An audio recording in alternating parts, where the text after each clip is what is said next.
Hey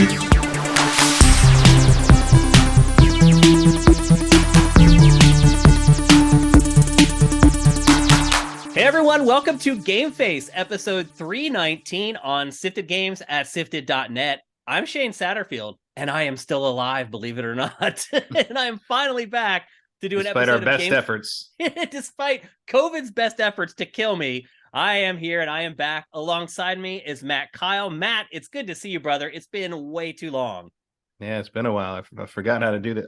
Jesus, cat. Your cat going crazy? Yeah, she doesn't understand what's happening. Yeah, she's like, what's going on? Why aren't they upstairs in the room? So as you guys know, I took a vacation to Greece, which was literally like the most amazing 10 days of my life. And then on the flight home, I caught COVID. And ever since I got back from Greece, I have been fighting COVID tooth and nail. It's hard to explain. So I had 2 days where I literally felt like death. So if any of you guys have got COVID really bad, I really feel for you, because I can't even really put into words how COVID makes you feel when you really have it. And I had it really hard for 2 days, and then it completely went away for 2 days, and then it just kind of came back a little bit. And I've had a runny nose now for the last 6 days, and it will not go away, and I cannot pop a negative test. So here we are, Matt and I, back on Zoom like we did when the pandemic was raging, doing an episode of GameFace. As far as housekeeping is concerned, this show is going to feature some games that came out a while ago, because Matt and I have played those games and we want to go on the record and discuss them. So this episode is going to be a little bit of a rewind episode, although we do have a couple games that just came out that we are going to discuss. And then Matt and I are going to try to do another episode on Friday, also probably like this. It'll be recorded on Zoom and then assembled in post-production, which sucks, but we're just doing what we can to get you guys content. We're going to try to do another show on Friday that will be really in-depth on God of War. We're going to discuss it briefly today. It'll be really in-depth on God of War. It'll be really in-depth on Sonic Frontiers, and we'll toss in a couple other games in there as well.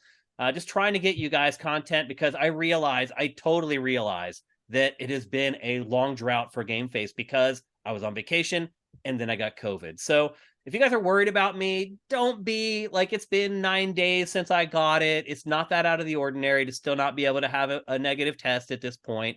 I have a buddy who also had never had it before, who got it on the same day I did. He's in the same boat as me. He's got a little bit of a runny nose. He still can't test negative. So it is what it is. I just stay patient. I keep drinking a lot of water. I keep making sure I get a lot of rest. And hopefully, eventually, here in the next couple days, I'll be able to pop a negative test and we'll be able to go back to business as normal. But I am not going anywhere near anybody until I do pop those negative tests. That's just the way it is. I am not going to have on my conscience that I may have given someone COVID. So that's just the way it is. And that's how things are going to operate until I can test negative. Eventually, you'll start to hear I am a little congested. I probably will have to blow my nose a little bit here eventually. I am not better yet, but I am pretty close and good enough to do an episode of GameFace with my buddy, Matt Kyle. Matt, how have you been? It's been quite a layoff here. All right. Played some games. Dealt with my injured foot. How is that going, actually? Have they figured out what it is? It's a perfect storm of weird things in my ankle. I have a bone spur on the back of my heel, and I have a weirdly shaped top of my heel bone, and the bursa in that heel bone is inflamed from being irritated by the inflamed Achilles tendon that is irritated by rubbing up against those other things. And basically, if one of those things wasn't in play, I'd be fine. But altogether, they just keep re-irritating each other. Mm-hmm. So now I'm in a boot, a big, one of those orthopedic boots. You're in a walking boot. Yeah. Wow. I got a halfway through appointment tomorrow, which is tomorrow being Wednesday. I don't know when this will go up. Yeah, hopefully Wednesday. I have a lot of work to do on this episode, though, so we'll see. So that'll probably have already happened by the time you hear this. And then we'll see kind of how it's going. And then after 3 more weeks, we'll see how I walk. It's actually helping. It doesn't hurt really anymore. But there's some physical therapy stuff to do to kind of make sure that I don't re-injure it. Mm-hmm. And if that works, then fine. If it doesn't work, surgery. No. So which I'm going to wait until next year to do Yeah, I don't because blame you. It'd I, probably be hard to get in for surgery anyway because they're all probably, backed up. yeah. But also just like I don't want to have that going on while I'm trying to travel for Christmas or whatever. Yep, totally get it. Well, So, I hope everything works out okay. And is it feeling better inside the boot? oh yeah, it's much better. And in Good. fact, around Halloween it got bad again, like really bad. But normally in the past when it's gotten bad, it would take a week to kind of get back to like walking without like agony. And now this in the boot it took 2 days. Okay. So it's doing much better now that it doesn't have to kind of deal with direct supporting my weight. Okay. Well, that's Um, encouraging. Hopefully, when you get out of the boot, everything will be better and you can go on about your way for the holiday season. yeah, it's gonna be weird, like because like I don't put it up on the couch because you Mm-hmm. can't take it. And actually, yesterday when it rained here in LA, and I didn't realize until after I'd gone and done some errands, and I'm like, oh, wet ground plus boot I can't take off Not a is a good problem. combination. Yeah, so yeah, Yep. there's footprints all over the floor now. I had to clean up, and it's a whole thing. Yeah. There's also the fun part of like, my car fits in my garage pretty narrowly because there's a bunch of stuff taking up space. And now I'm like, oh, I can't get the boot in because I can't open the door far enough to get the boot, or so I gotta like kind of do like almost like put my leg behind my head to like get and it's just very silly. Um, Well, but yeah, hopefully that gets fixed soon. yeah, I mean it's better than having COVID. So Yep. I'll I can attest to that. That's for sure. Some of you guys are probably wondering how my trip to Greece was. As I said, it was amazing. Probably some of the best 10 days of my entire life. We started in Athens. We were there for a few days. We paid for a really good tour guide to give us a tour of the Acropolis and all the sites in Greece. I highly recommend doing that instead of just trying to wing it. It, first of all, it kept us from burning like 3 days doing something that we ended up doing in like a long day. So I highly recommend just paying for someone to lead you around who knows what they're talking about. That made a big difference. And then we went to Mykonos and we spent like 2 days there. And Matt, I don't know if you know or not, but Mykonos is this little island and it is kind of like they call it Ibiza's little brother. It is this party island where people go to rave during like the prime season. However, since we went later in October, the whole season was over and they basically shut down that whole part of the island like at the end of August. So I didn't get to see like the crazy like Mykonos that everybody goes where they party all night and have fun. But it's still an amazing island. And you're seeing footage of it right now that I shot while I was there. Everything there is white and they painted like the ground in this almost like white cobblestone. And the whole like town is this little like maze of shops and restaurants. It's hard to put into words. That's why I'm showing footage of it right now. We were only there for 2 days. Then we went to an even smaller island called Santorini and stayed there for like a day and a half. And it is literally like a fairy tale brought to life. Like you wouldn't even imagine that places like this exist. Our hotel was built into the side of a cliff. Like, and the whole hotel looked like almost like igloos on the side of a cliff. I can't even put it into words. And then our last couple days we spent in Crete. And the one thing I would say about that is Crete is gigantic and we did not have enough time to see Crete. So we got to see like the couple major like tourist spots, like historical spots, and then we had to go. And then we flew back to Athens to fly back to LA. And on the flight home, I got COVID. And I've been under the weather ever since. But I had an amazing time in Greece. It does suck that kind of like that awesome vacation was tainted by getting COVID after I got back. Like my wife and I, we didn't even really get like a couple days to just bask in everything that had just happened and kind of share our stories because we were both sick. She got it too, by the way. So we both ended up with COVID like right after our vacation, but whatever. Like it was amazing. Now, at least you got it on the way back and not while you were there. It's true. It's totally true. And we traveled on like ferries to the islands and we took a flight to Mykonos from Athens. We could have got it at any point traveling. We rode these crazy boats that are like jump up on like hydrofoils and go like 400 miles an hour across the water. Like, so we had so many opportunities. We could have got it instead of the flight home. So you're right. Like we definitely count our blessings in that way. And then as far as you guys are concerned, gaming and stuff like that, what I'll say about Greece is it's like gaming doesn't exist. There is nothing there for gaming. We were in Athens. So we were Kratos destroyed the game industry in Greece long ago. It's crazy, Matt. So we were in Athens, which is a gigantic city. It's like 3.5 million people. It's almost as big as LA, Matt. And I did not stumble across one video game store. Not one. It was crazy. Like, I couldn't believe it. I was like, this city is gigantic. Like, why are we not seeing game stores? So I went and Googled it. There are like 5 game stores in all of Athens. Wow. We didn't see any like paraphernalia. I saw one guy walk by with a 1-Up t-shirt, and that was it. We ran into one kind of geeky store that had like Funko Pops, and that was as close as I came to seeing anything games related. It was bizarre. And obviously, as we got to the islands, there was no chance in hell of running into like a game store. I couldn't believe it, Matt. It's like the only territory left in the world that doesn't have video games. It was weird. I would imagine like there's places in like Iraq that maybe don't have a lot of video games. Maybe, yeah. I mean, I'm sure there's places in the Middle East where it's kind of like that, but I was shocked. Probably hard to pick up a pre-ordered copy of God of War in Kiev right now. It might be. So anyway, there was no gaming in Greece at all. That's my report on gaming in Greece. It doesn't exist. I was blown away by it. There's nothing on TV, no TV commercials, nothing. It was as if our hobby just doesn't exist. It was really not since they sacrificed a goat at the God of War 2 press event in Greece. Yeah, exactly. That was the end of that. As far as gaming goes, there was really nothing in Greece at all, so nothing to report. And in all honesty, it was kind of good to get away and kind of press the reset button and get away from technology and even just social media for 10 days and just unplug, which is exactly what I did. So anyway, some things happened on Twitter. I don't know if you know.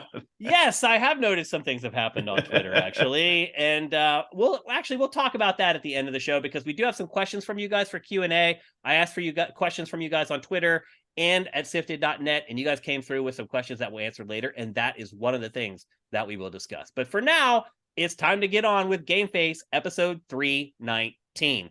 We're going to kick things off with a game that I've played that Matt has not had a chance to play yet, and that is God of War Ragnarok. Well, I guess the first thing I should say about God of War Ragnarok is that the B-roll that you're about to see only covers the first hour, well, a little less, but mostly the first hour of the game. If you have played God of War from 2018, any of the stuff that you're going to see here in the next 20 or 30 minutes while we discuss the game are things that I would not consider spoilerific. Now, at about the 50-minute mark, there is a bit of a spoiler, but we're going to cut the footage out before we get to that point. So I just want you guys to know that we're going to be very conscious of the fact that you guys have not played the game, or maybe you're just getting started on the game and you do not want things spoiled. Now, the game picks up right after the end of God of War from 2018, if you remember or not. And again, this isn't spoilers. It's been 4 years. If you haven't played the game by now, it's not my fault. I'm just going to quickly recap what happened kind of at the end of the last God of War. And Matt, feel free to chime in as well with any anecdotes that you want to share. But essentially what happened was Atreus, Kratos' son, has discovered that he has giant's blood and that he may be, or may not be, some character named Loki.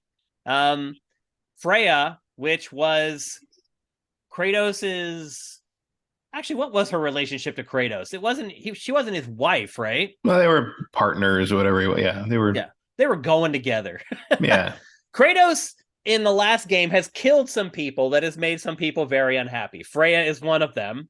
And there's a collection of gods that makes up a group of other people who are quite unhappy with what Kratos did in God of War from 2018. And right out of the gate, a lot of those decisions that he made in the prior game come to bear. Now, Atreus is already older. Some time has passed from the end of the last game. It's not really clear exactly how much time has passed just by playing the game. Because it feels like the end of the last game was pretty adamant. Like it was like, oh, like some. So I guess, why make a whole new Atreus character model for the last 5 seconds of the game? Yeah, to show he's older or whatever. But yeah, it's a reasonable retcon. Took Thor a while to show up.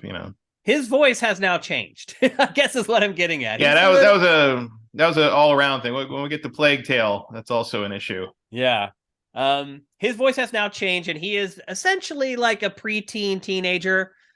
He also, based upon things that happened in the prior game, he is more emboldened. He's more likely to stand up to Kratos. And a lot of the early exposition in the game is him basically expressing to Kratos, I'm not a little kid anymore. I can make my own decisions. And as it turns out, he has been making some of his own decisions unbeknownst to Kratos. He has been working with other people to try to discover who he is supposed to become, and in all honesty, learn some of the things that Kratos did in the last game that he was not aware of. So the initial hour of the game is basically the two kind of coming to terms with things that each of them didn't know about the other one, based upon things that happened in the last game and things that have happened since the last game before it picks up here. So Atreus is much more independent. And I would also add as well that he is much more effective in combat. So if you remember from the 2018 game,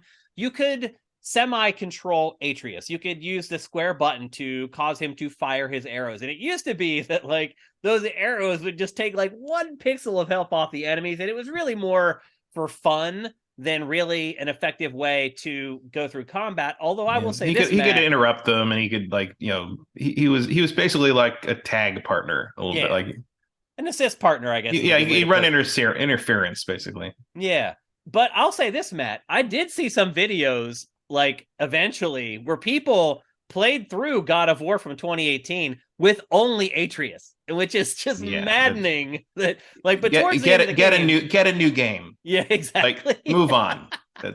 Exactly. On. Towards the end of the game, now, if you were boosting him up, you could get him to a place where he was kind of effective in combat. Yeah, but he's relatively strong by the end of the game. Yep. Here, though, he's effective right out of the gate. You can start using him and combo him in and out, like with enemies, and you can kill enemies with him pretty easily. In fact, one of the mini boss fights early in the game, I ended up using him to finish off the boss fight, which I was like, damn, okay.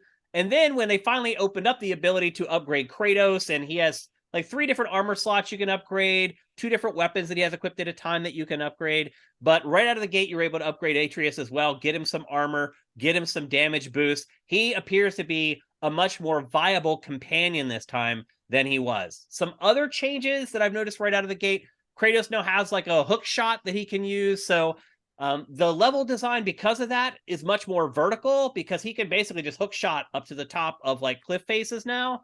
And there's still elements where you have to climb up walls like in the last game, but it's much more quick to be able to just send that hook shot up there and then zip up to the top of the cliff instead of having to climb up the wall. And so that adds to the level design being a lot more vertical than it was in the prior games, and the verticality is much more frequent than it was. There's also a mechanic to get down cliff faces where I think you just hit the square button and he'll very quickly rappel down a cliff face and get down to the bottom of the cliff. It just opens up a lot of the traversal options, a lot more than they were in the last game. It's much quicker and zippier. You don't make a wrong turn and then regret it in this game because you're like, oh no, now I have to climb up this damn wall. It's going to take like 90 seconds to get up this wall again. The traversal in general is a lot more quick. Now, another part of Atreus' story is that he is starting to uncover powers that he did not know that he had. And some of them manifest without his control. Like they just take over. And I don't want to spoil anything, but he starts to learn that he has these powers that he didn't know he had, and they are something to reckon with. And they're also out of his control. In a lot of cases, they just take him over, and things happen that good and bad that are completely out of his control. And he'll kind of come to and be like, what happened? And actually, Matt, there's a little bit of that in Plague Tale as well. Yeah. So there are some parallels between the two games. As far as like the new weapons or anything that I've come across so far, there haven't been any for me so far. Right now, I have the axe and I have the Blades of Chaos. And unlike the 2018 game, you do get the Blades of Chaos pretty much right out of the gate. When you first start, you just have the axe, but then you come back to Kratos' crib and you pick up the Blades of Chaos off of the wall, and then you have them from then on. Not a big life choice anymore, really. No, no. And Matt, I'm actually not sure if I remember this from 2018. Could you power up the Blades of Chaos in the original game by like smashing the triangle button and then fill them with fire, and then it creates like these crazy fire attacks you can do? I think there was a way to do that, but I don't know if you hammered a button. I think it might have been just a mode you could activate if you burned a bar or something. Okay. I can't remember. Okay, you definitely could do that. I just don't remember what the mechanic was. Okay. Well, in this one, you smash the triangle button and you can power up your Blades of Chaos and then use either the light attack or the heavy attack, and it gives you a whole new set of combos. And the other thing I would say too is that it feels like the elemental stuff matters more in this game. Now, the early going is wintertime. And so you have a lot of frost abilities that you can upgrade and basically imbue to the axe. But also the enemies have frost abilities as well. And I ran into a couple enemies and it was just two of them. And I was like, oh, no problem. I'm just going to mop these guys up easily. And they attacked me and they froze me and killed me. And I have actually died. I died a couple times in the first hour of this game. One was that where I got frozen and couldn't move and they killed me. And then I figured out, oh, okay, well, I'll just boost up the flame attack with my Blades of Chaos. And that just wiped them out. But then the other one was I was fighting enemies, but there were a couple enemies up high firing like fireballs with slings down at me while I was fighting a group down on the ground. So it became, you had to manage the crowd. You had to do crowd control on the ground while also looking up and throwing your axe to take out the guys who are using projectile weapons against you. So the game heats up pretty quickly. There's also a sub-boss fight that happens very early on that's pretty challenging that I barely beat without dying. So the game feels a little more challenging to me, Matt, than the original one in 2018. I felt like that game, it took until like the 10-hour mark before I really started feeling the pinch in combat.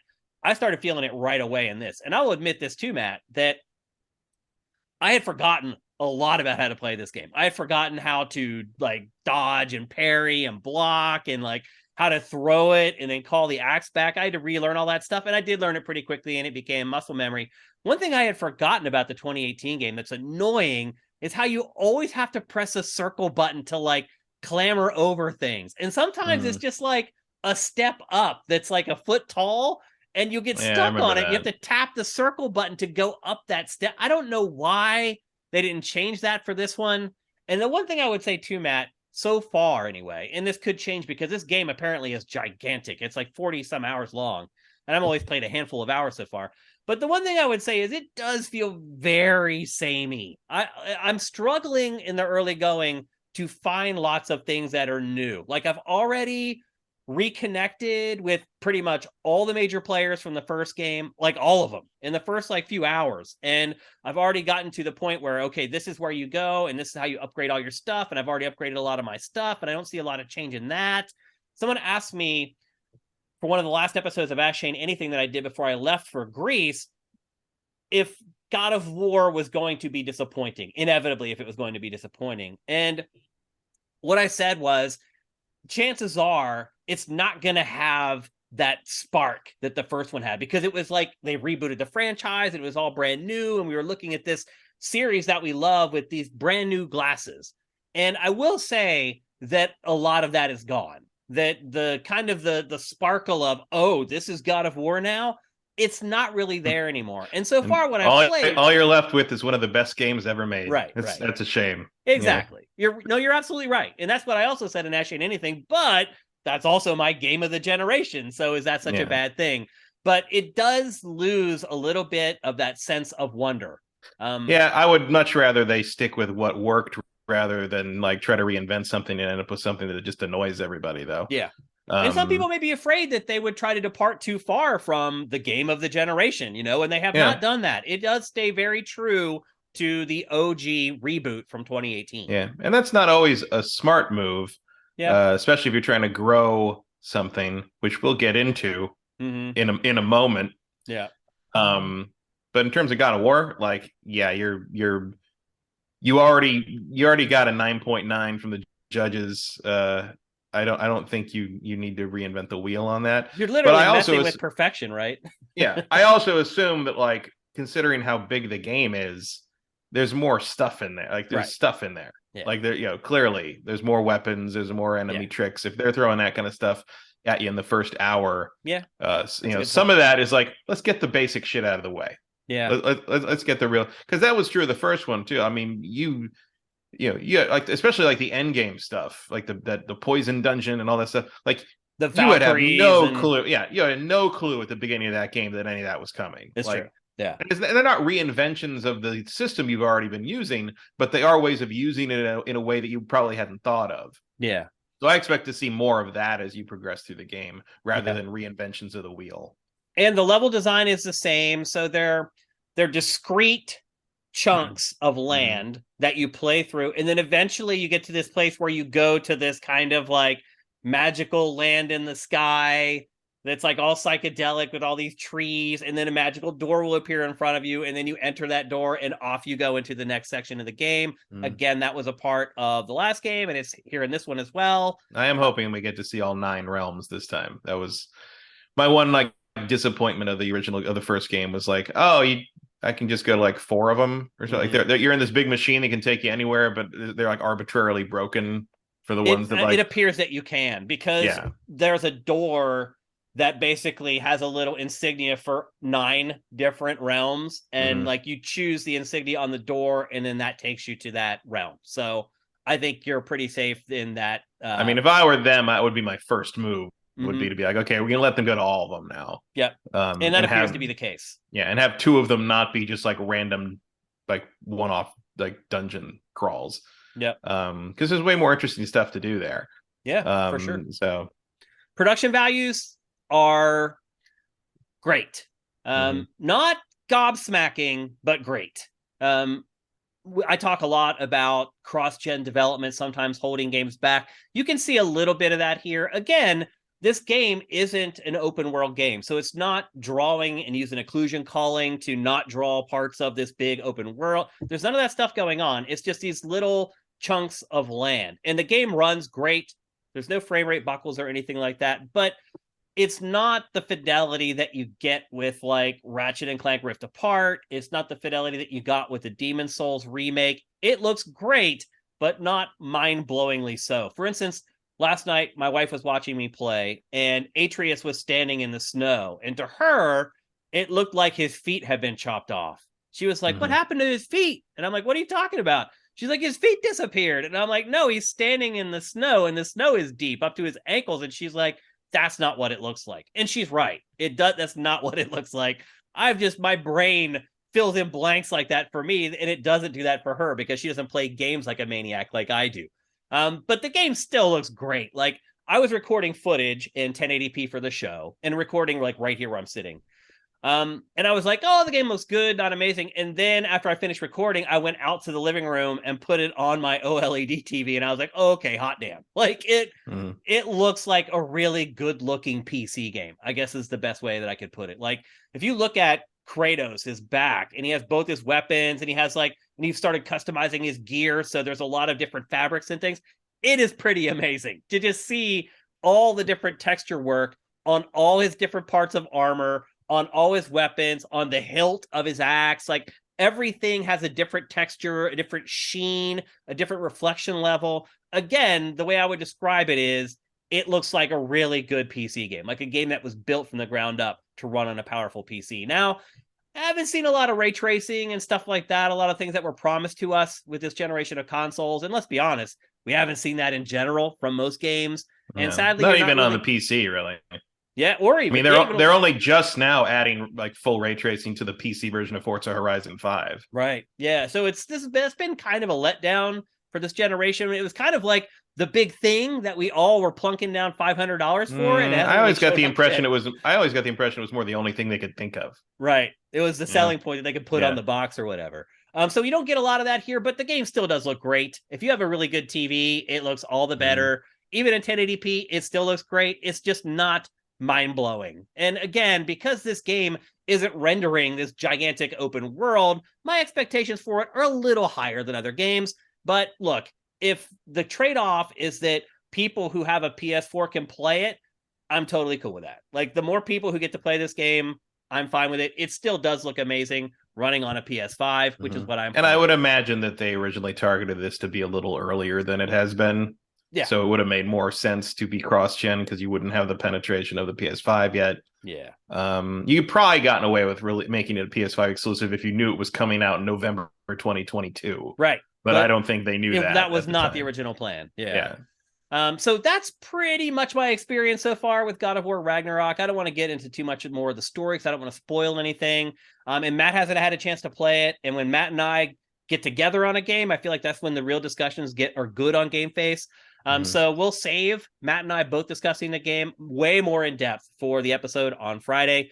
But I guess I'll just say this, is if you've been excited for this game and you're wondering whether you should buy it today, yes, you're not going to be disappointed in the game. It looks great. It plays great. It sounds great. The story so far, I'm already hooked into it. The characters so far, I'll say this, Matt, a lot of the characters in this world are ugly. Like, I think Yeah. we said that about the original game too. Like, some of the characters, you look at them and you're like, how long did you work on that character model? Like, you maybe should have spent a little more time on that guy. But a lot of those people who weren't very attractive in the first game are also not very attractive in God of War Yeah. Well, I Ragnarok don't think either. they want them to be very attractive. I think they're trying to make them look like actual people Yeah, rather they than almost like don't fit into the movie art style of stars. the game, it feels like to me at times. But whatever, that's just Mm. nitpicking. So it's pretty much so far what you expect from God of War Ragnarok. And I think that's a good thing because it was our game of the generation and a game that a lot of you guys loved as well. So I don't think any of you guys should have cold feet jumping in and buying it today. Um, the other thing I noticed too, Matt, is that Believe me, there's nothing else. yeah, we'll get into as we Yeah. get on with the rest of the Yeah, show. unless you really think Sonic Frontiers is going to do it for you. Yeah. And it is like a 40 some hour game. So you're going to get your money's Yeah. worth from it as well. So right now, I can say safely that I think you're okay buying the game.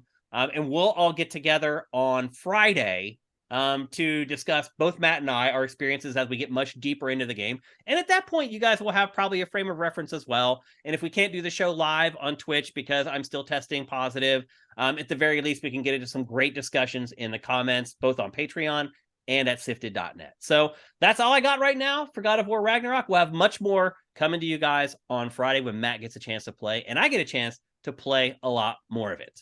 All right. Next up, we're going to talk about a game that I was pleasantly surprised by, and hearing some of the stuff that Matt has been saying for the last 30 minutes or so, I'm wondering if he feels the same way. And that game is Bayonetta 3. I would just say that going into this game, I really had low expectations. I also didn't get to play it until I got back. So I got the review code from Nintendo for it, and then I was gone. And then I came back and I kind of saw some of the reviews before I started playing it, but I didn't really read any. I saw like a couple scores and I was like, oh, that's kind of low or whatever, but not really at that point, not something that I was surprised by because I hadn't played it. So, and I'm not a big Bayonetta fan in all honesty. What about you, Matt? Have you been a big fan of Bayonetta in the past? I like the first one. I got like halfway through the second one until I realized I was just sort of that was enough. Yeah. And that was that. Like and Bayonetta 3 didn't change any of that for me. And a matter of fact, starting Bayonetta 3 with almost an identical introduction as 2 did not do anything to raise my spirits on that. This game blows. Like really? I really don't like it. And wow. I played maybe it's gonna be a good discussion then. I played maybe 2.5 hours and I have not gone back to it and I do not intend to. Really? I am done with Platinum. Wow. Their gameplay has nothing to offer me. Okay.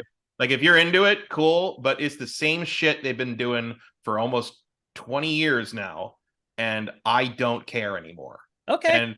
And the story, I was a little shocked at how bad the story is, and it's even by Bayonetta. I mean, yeah. Are you really shocked by that? I mean, Bayonetta, at least the first one and some of the second one kind of had like some verve to it. This just feels like paint by numbers. It feels like they're just doing the same shit over and over again. Completely bonkers. And the biggest like sin for me beyond the usual thing with these character action games have, where it's like the character is like super awesome, does all this cool shit, and when you get to control them, it's like, you get 3 buttons, good luck, the enemies in this are so boring. Yeah, they are just big blobs of jello in armor, and they are utterly incomparable to the demons in 1 and the angels in 2. Like these are, every time they show up, and it's like, you look like shit. Like, well, they're mutated humans in this one. They're not. Yeah, but they just don't. Angels or demons. There's no visual for. Yeah, there's like a multiverse invasion thing, but like, and you're not playing the real Bayonetta kind of thing. There's all this weird shit going on. It's crazy, dude. It's one thing I will say is this game, and I don't swear much on GameFace, but this game is batshit crazy. Everything about it is insane. And I don't think that's a good thing here. Like I liked it. I like it. I think it's so try hard. It's just It's so just nuts. it's cringy to me. It's just like, Oh, oh, the it's like story, it's total cringe. and Characters, like and all total the cringe. oh yeah, like the what's his name? I can't remember the name of the returning characters. The dipshit. Rodin, Jean, and then The the new like the, character is Viola.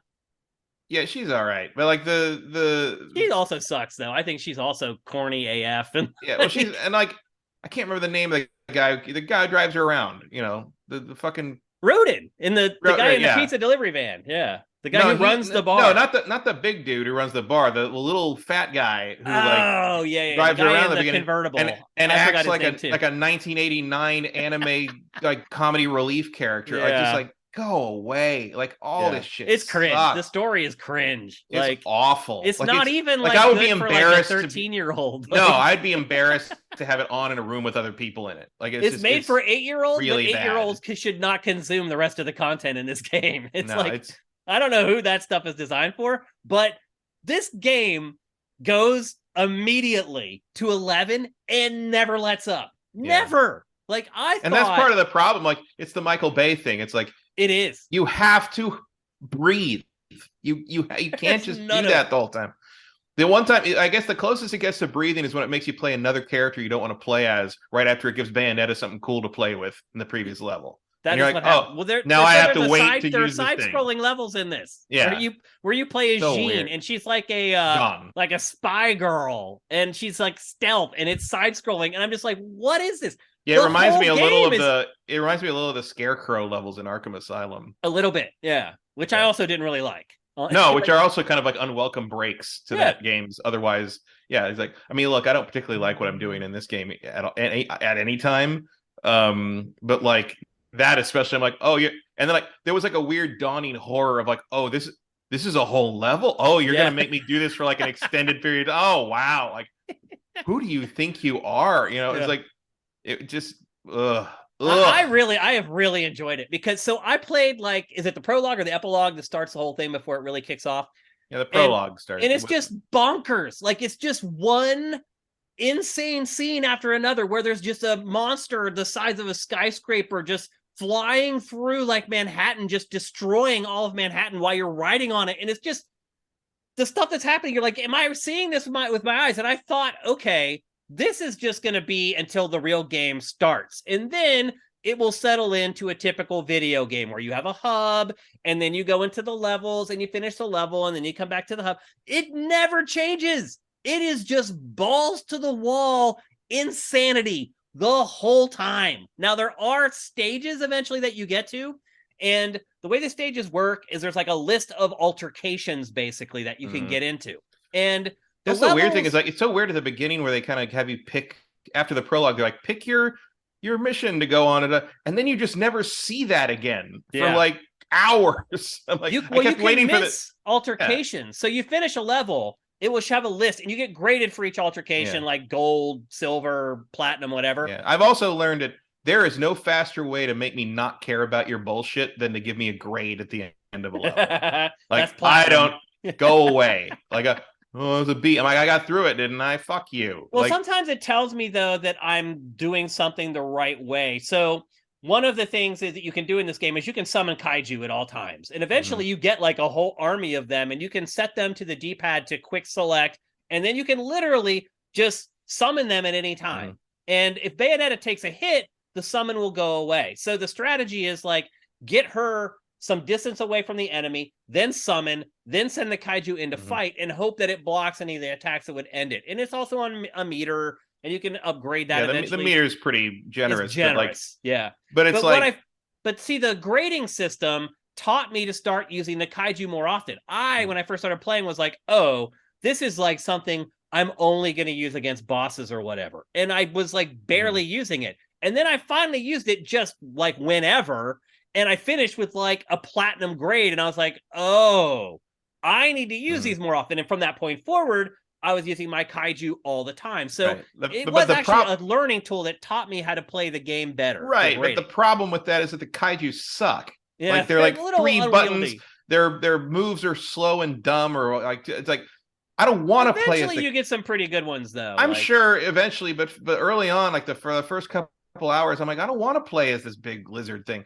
It takes something to make me say that. Like, But as eventually, a and then Godzilla fan. eventually, it goes straight Godzilla, where it's not even you're not even like summoning the kaiju. There's just straight up kaiju fights where it's just a big kaiju against one of yours, and it's just like a fighting game where they're just fighting on the screen. Yeah, Like, but it's a really bad fighting game. it Like that's is, the yeah. problem. The problem is that Bayonetta herself is a way more interesting fighter than Mhm. any of the kaiju. But I still don't even care much about the Bayonetta fighting because it feels so much like the old fighting. But also, a lot of times you're fighting these giant monsters, these huge things, and like the combat system kind of breaks down around that. It doesn't feel as interesting to fight all these big things as it did of fighting like a whole group of things Mhm. that are about your size, and you kind of dance through it. Like It's I mean it's that a was mix. Like they'll some of it, send but out I don't think it's like well mixed. okay. I don't like I don't like how they have adapted the combat to the larger things.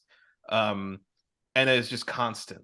It's just It constant. never lets up, man. Like I And said, it goes to and, 11 and it just stays there pegged. Like and it's just it's there's no just sense of one insane moment after no another. sense of pacing. There's no sense of growth. There's no sense of movement. Like it's just the same shit over and over again. It just becomes noise, and it does absolutely nothing for me. Interesting. Does just nothing. Like if I was gonna, I know the reviews have been all over the place on this thing, but as someone who probably would have given the first two like probably an 8 and a 7, I would give this a 4. Like Wow. Oh my like gosh. I'm way I different from you. really don't like this game. I Yeah, think it is apparently. I think it is an insultingly bad entry in the series, and it will Wow. probably kill Bayonetta as a series, and deservedly so. I think it was dead already before this game even came out. But Probably. I mean, it actually, was never going to make the there's amount never of going to be money a you would get. Bayonetta 4. Yeah.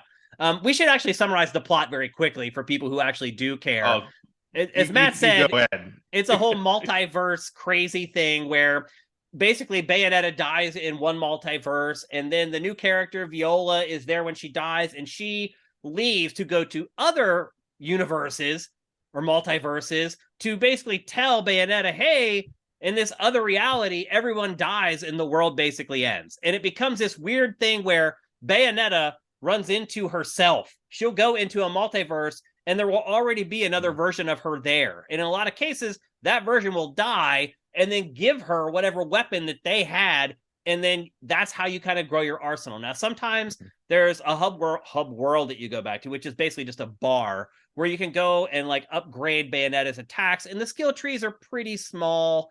They're not as big as you might expect, but they're like for each weapon. And you get a bunch of weapons throughout the course of the game. So I understand why each one isn't exceptionally large. But you go back to this hub world, which is just a bar where you can level up, and there's like all this stuff that you can buy with all these trinkets that you're picking up off the ground as you play. There's like temporary buffs. There's like permanent buffs that you install in your weapons as kind of like, I don't know, ignorance or whatever. Yeah, well, it's the classic platinum, like systems on systems on systems, and it is. You hit a point where like, who cares? And like, when you do get out, it's also incremental. It doesn't even matter anyway. Yeah, and basically what you're trying to do is you're trying to stop this guy from turning all the multiverses into one alphaverse, which then would basically end reality as we all know it. But if you've watched any movie about multiverses or whatever, it's the same crazy crap where, oh my god, there I am. But yeah, it's like if Michael Bay directed Everything Everywhere All at Once. Yep. So yeah, you can buy items, accessories. You can spend all the stuff that you collect in the levels. So make sure that you're collecting all that stuff if you're going to play the game. It does ultimately matter. As Matt said, there's basically 3 buttons for combat. There's like a punch, a kick, and then your projectile weapons. I still find the combat system to be fun. A big part of the combat is timing your dodge. When you do that, the screen goes dark and it gives you like a brief period where you can unload. That is really the key to the boss fights, is timing your dodges to make sure you get. That's witch time. It's been the key to Bayonetta forever. I guess was the core gimmick of the first game and is kind of become the trademark. Yeah, it's a trademark of her to the point that it becomes a plot point at one point as to whether certain characters can do it or not. Yeah. And then hidden inside the levels, there are also like arena battles that you can trigger. And they're just what you'd expect. Some are just like survive the onslaught. Some are kill X number of enemies before the timer runs out. Sometimes when you compete in those, one of your allies will come along for the ride, like Jean. As Matt alluded to earlier, there are levels that try to break things up, like Jean has these spy levels that are side-scrolling 2D levels.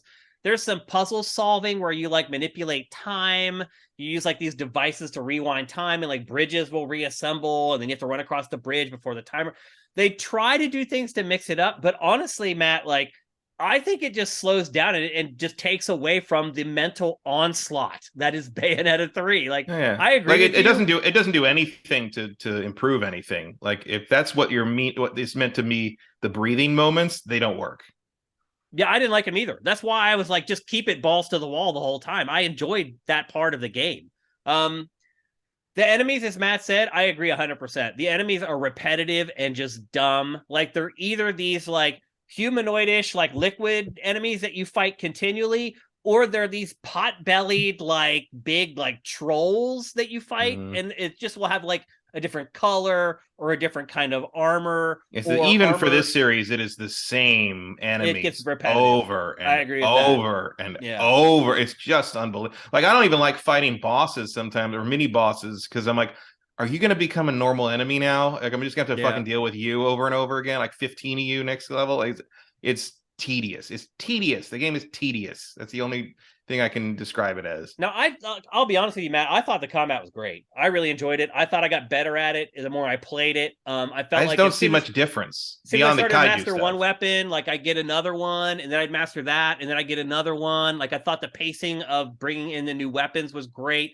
Like maybe a little too quick because I didn't really get much of a chance to upgrade each weapon before the new one kind of came in. So it does kind of make the upgrades kind of moot. That's what I mean when I say it feels desperate. Yeah. It's just like, oh, here, what about this thing? What about this cool thing? What about this cool? What if you just made a good thing instead of a cool thing? The other thing I would say, too, is that, like, while the combat, there's a lot of depth to it, and you can get good at it, and you can do all these crazy things as you get better at it, you don't necessarily have to. Like, I have found... you absolutely do not have to. That there are certain combos that will work, like, 80% of the time. Sometimes, like, you have to switch it up a little bit, whether you're going aerial while you're attacking enemies, but a lot of the times, like, the same combos will work through pretty much a lot of the enemies in the game.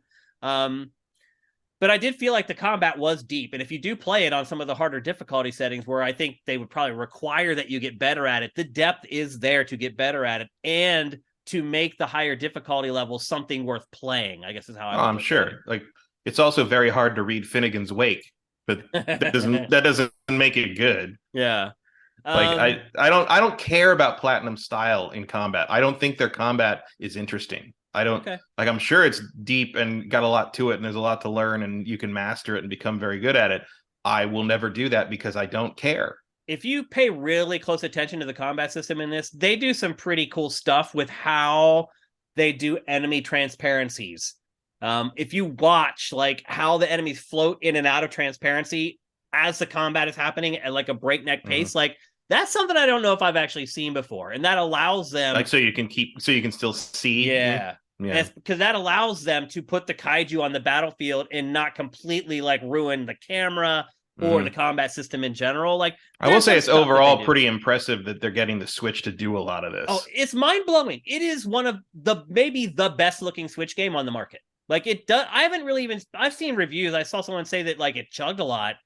I haven't had that many problems with it chugging. Like I'm astonished that this thing runs on the Switch. Like I've seen it chug like in cutscenes and at certain points, but I've never seen it chug during actual combat. Yeah. Like I don't really care if it chugs during like downtime or a real time cutscene. Yeah. Like, but I've never seen it drop like significant frames or anything while I'm fighting. That's the part that matters. And it looks amazing. Like it is doing all kinds of crazy like bump mapping and like all this stuff that most Switch games do not do, and it still runs pretty damn good. Like again, I think it's one of the best looking Switch games. Oh, it's an absolute technical achievement. Yeah, like, but now Nintendo should be interviewing those guys about how they made it do some of that shit. Or they should just release a new damn console because they've milked it. Well, but like, there are other things too. Like the attention to detail isn't great. Like there's some scenes where like they're flying through the air, but their hair is like concrete and doesn't move. Like I always record game footage with the music turned down, and like that really helps you see like how much work has gone into the audio. Yeah. Removing the music from this game has got to be a killer. Like it's all music. It's basically you're basically watching Kamiya's like hallucinations while he listens to a playlist. Yeah, the music's pretty good, I would add. Not Yeah. always fitting what's happening on screen, but it's pretty good. But if No, you but they've take the always music done that. away, there's like no audio in this. Like, Yeah. there's not enough Foley work to back up what's happening in the cutscene. So while it is technically impressive, like and I guess obviously they probably ran out of time because they worked on this game way too long anyway, and it's not going to sell that great. So I can see why at a certain point maybe they cut their losses. But if you really pay attention, if you play a game like this, and then you play God of War Ragnarok, which is exactly what I did in the same day, you see the difference in the craftsmanship for sure. So, but it's still one of the best looking Switch games on the market easily from a technical perspective. Whether you like the art or not, that's obviously subjective and that's up to you.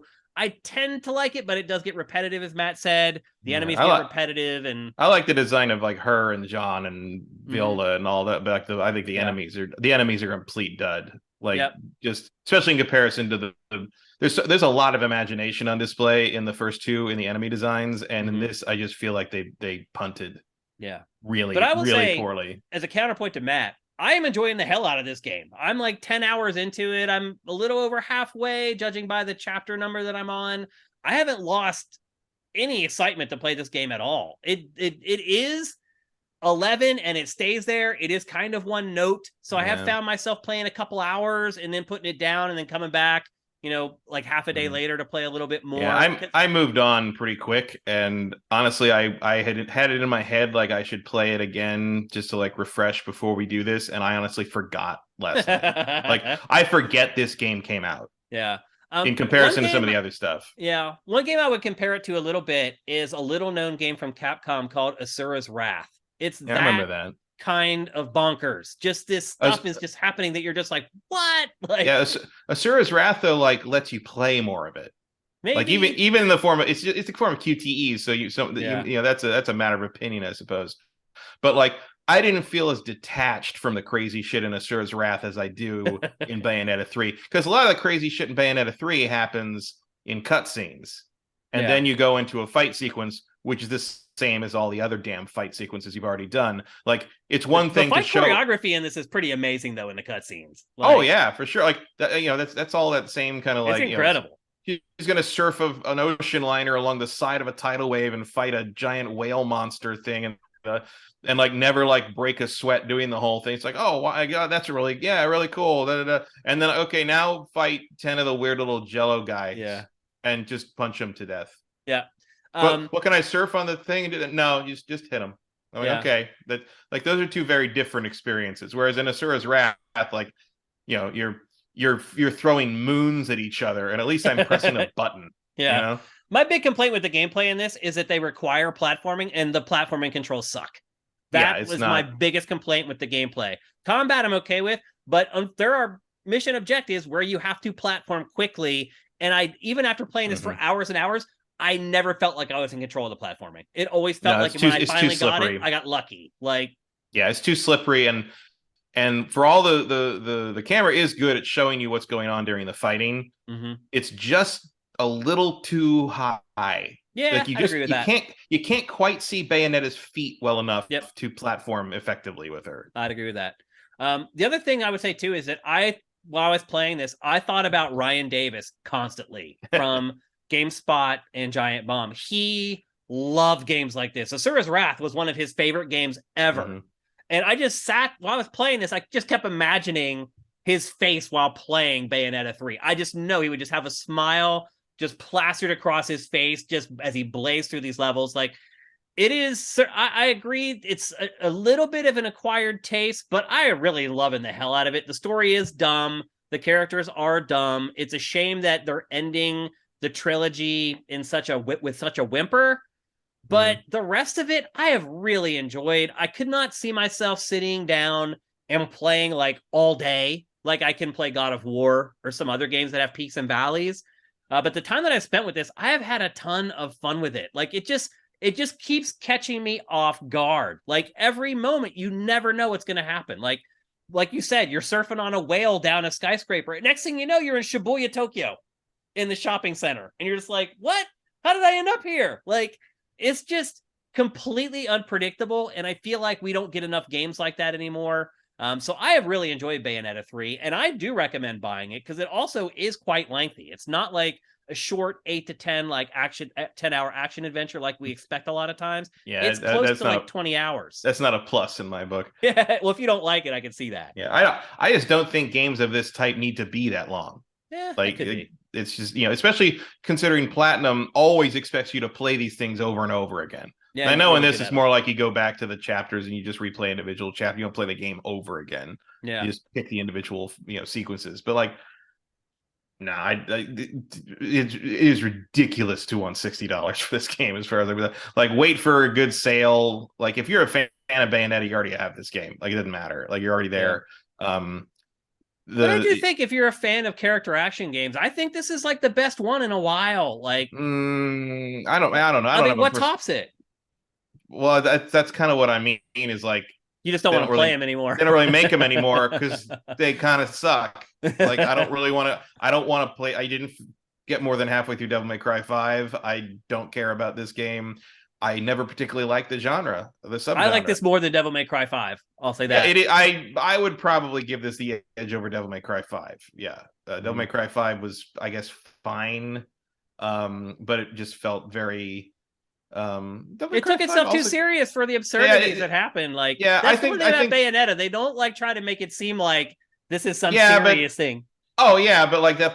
I think Bayonetta goes too far in the other direction. I think there's a medium ground that probably no one has ever actually. Maybe the medium ground is Ninja Gaiden.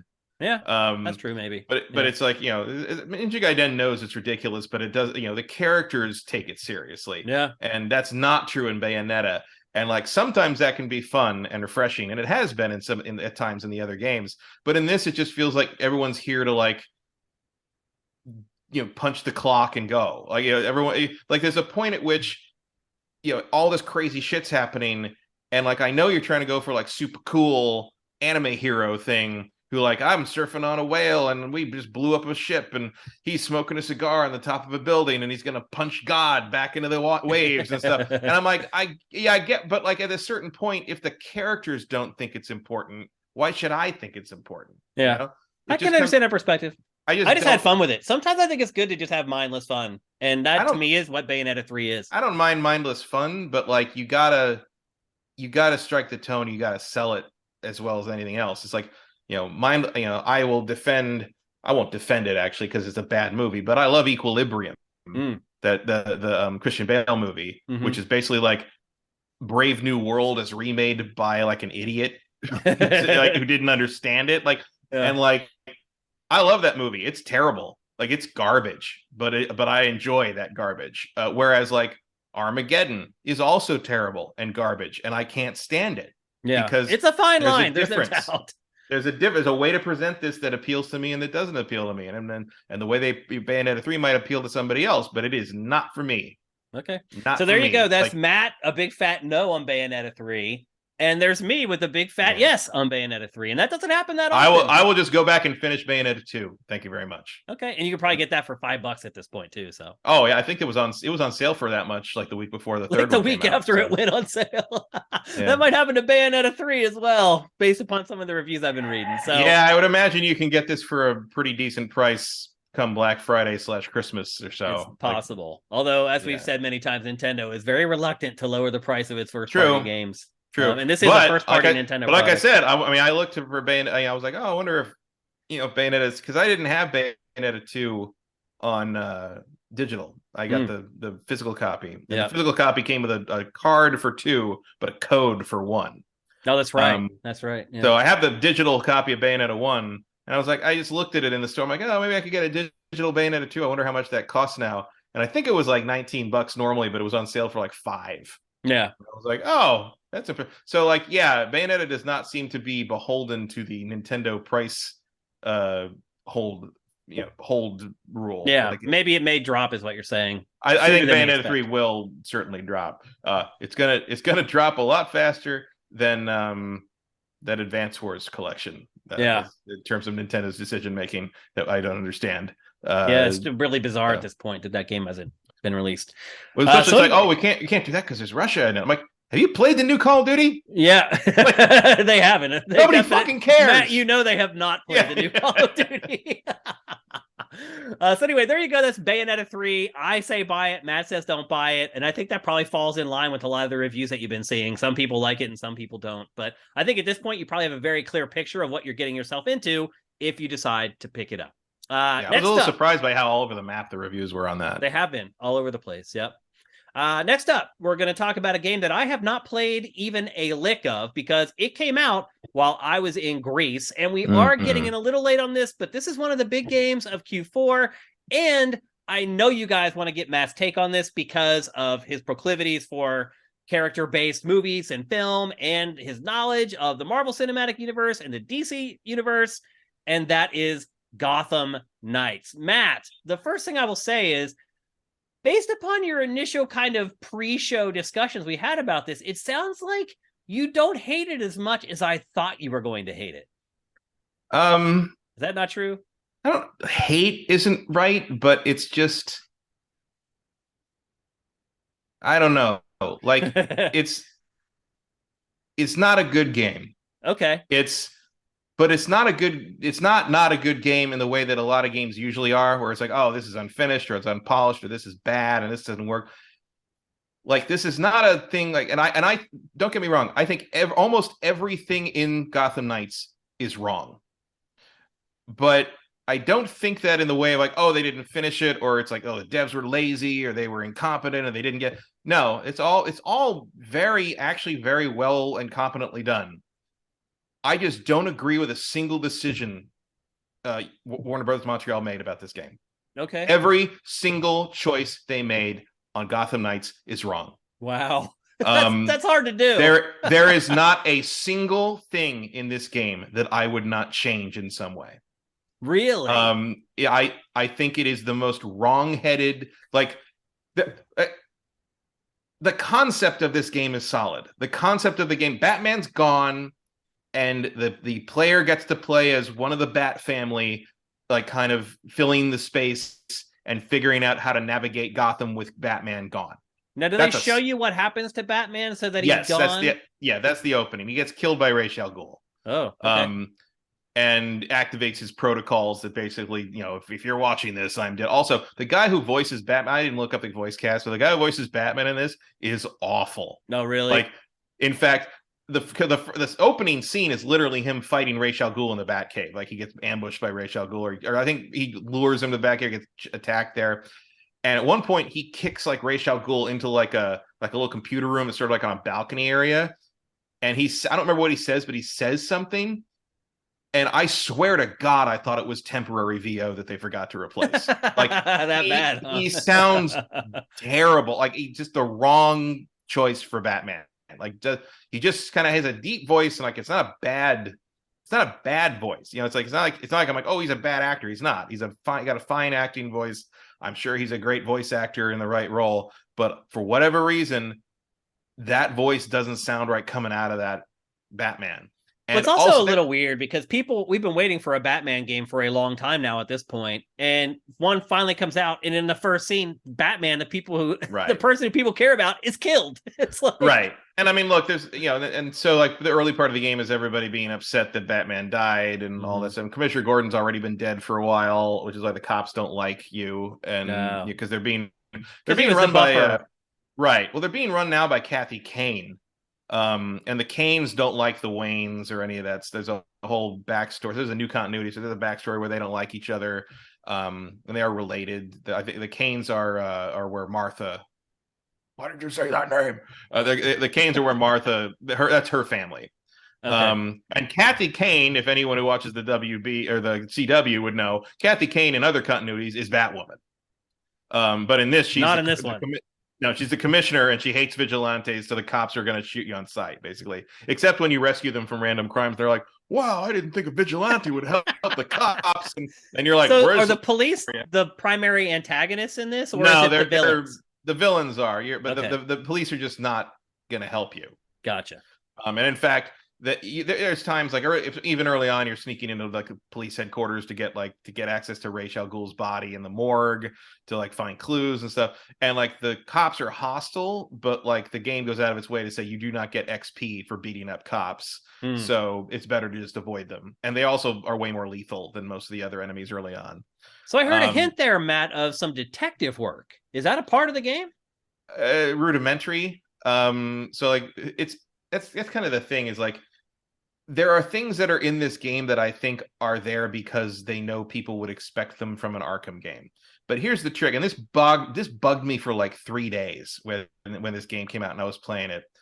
And I couldn't figure out why I didn't like it and why it didn't compare right to Arkham and why it bothered me every single moment I was fighting in this game that it didn't feel like Arkham, even though it was kind of like Arkham, but it didn't click right with like Arkham. And what was the difference? And finally on like day 3 I was falling asleep and it hit me and I never worried about it again because I figured it out.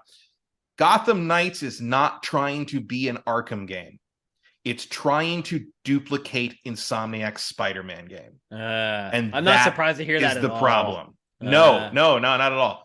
But that is the problem because the combat isn't like Arkham. It's like Spider-Man. It's dodge based. It's not counter based. The dodging even works the same way. You dodge at the last minute, you get a perfect dodge. The guy is attacking you and the little thing appears around his hand and like, shows you what he's attacking with, just like Spider-Man. You get markers for ranged attacks underneath you, so you know when they're coming from off screen, like Spider-Man. When someone's going to shoot you with a gun, you get the targeting line at you that you have to dodge out of the way of. And when you dodge out of the way when they've committed to fire, it stays there, and so they've missed you. The problem is none of the characters in this game have interesting ways to deal with things like that the way Spider-Man does. And they got, there's an emphasis on gadgets, and you have to build up like a stamina meter to use that stamina meter to then activate your gadgets and your special abilities, just like Spider-Man. But like, what happens when you dodge a gun in Spider-Man? If you get that perfect dodge, you do the web counter and you web that guy up, and he's out of action for a couple of seconds while you deal with other stuff. Yep. Can't do that in this. There is no perfect dodge of ranged weaponry. There is no ranged attack or counterattack that deactivates that enemy for a while. So you have the dodging mechanics and you have the attempt at the agile combat of Spider-Man, but you do not have the satisfying counterattacks and tools to deal with the enemies that you have in Spider-Man. So what you end up doing, I'm just guessing here, what you end up doing is taking out the ranged enemies first and then mopping up the melee guys.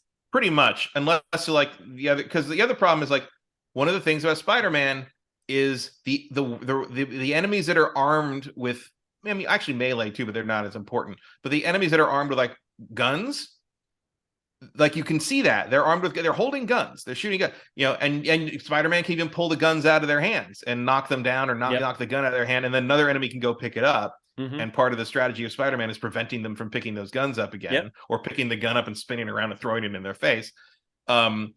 There is nothing like that here. And in fact, most enemies do, except for specialized, like there's fire bombers that are kind of one of the, but most enemies have a ranged and a close attack. So you don't always know who has a gun until they materialize an AK-47 out of nowhere and suddenly start shooting at you from a distance. You're like, oh, I guess I should have hit you more. So it's hard to kind of prioritize that. And look, it's not that hard. Like it doesn't matter. You do have two, so you have one attack. And this game melee. Is 2-player co-op, correct? Theoretically, yes. And they are adding 4-player co-op. Now, in a future patch. Just pick up random people from online to play with you, or does it have to be somebody that you send an invite to? I believe you're supposed to be able to do randomly, yes. Okay. I don't know if that worked at launch, but they just did a patch that I think helped some of it. And it is free roaming. You can go fuck off and do whatever you want. So it's a big open world. Yeah, Gotham's an open city. That's good at least. Well, I'm surprised actually to hear that. We'll get to that. I shouldn't be, but that's another problem. We'll get to that. But the gist of this is that when I stopped comparing it to Arkham and started comparing it to Spider-Man, it made a lot more sense. It didn't make it any better because that was a bad call. It was a bad call for 2 reasons. Both because the characters they're dealing with do not have look, there's no reason Nightwing or Robin or Batgirl couldn't have like a counter bola attack that wraps a guy up I mean, you could just give them that, but they just don't have that. And I don't see it anywhere in the skill tree, so I assume you don't ever get that. And like, there's 2 attack buttons. There's melee and ranged. That's it. There's you tap the X button and you punch. Is there any like rhythm to it where if you tap it in a certain amount of time, it has the thing that Arkham has where if you tap the button for the next hit in the combo at the instant your punch lands, you get a slightly stronger hit. Okay. And in some characters will do extra combo hits if you can pull that off. Others do not. But if you hold the attack button instead of tapping it, you get a heavy attack. Okay. And the ranged attack works the same way. You do a little range combo, you hold it, you do a harder combo, which usually means throwing a spread of things at enemies. The difference there is Red Hood. So everybody's melee focused except Red Hood. Red Hood is gun focused. And the melee stuff is really just backup for him. Mm-hmm. Red Hood is terrible. He's a terrible, terrible character. I'll be honest with you, Matt. I really have hardly any affinity for any of the playable characters in this. And actually, that is an issue.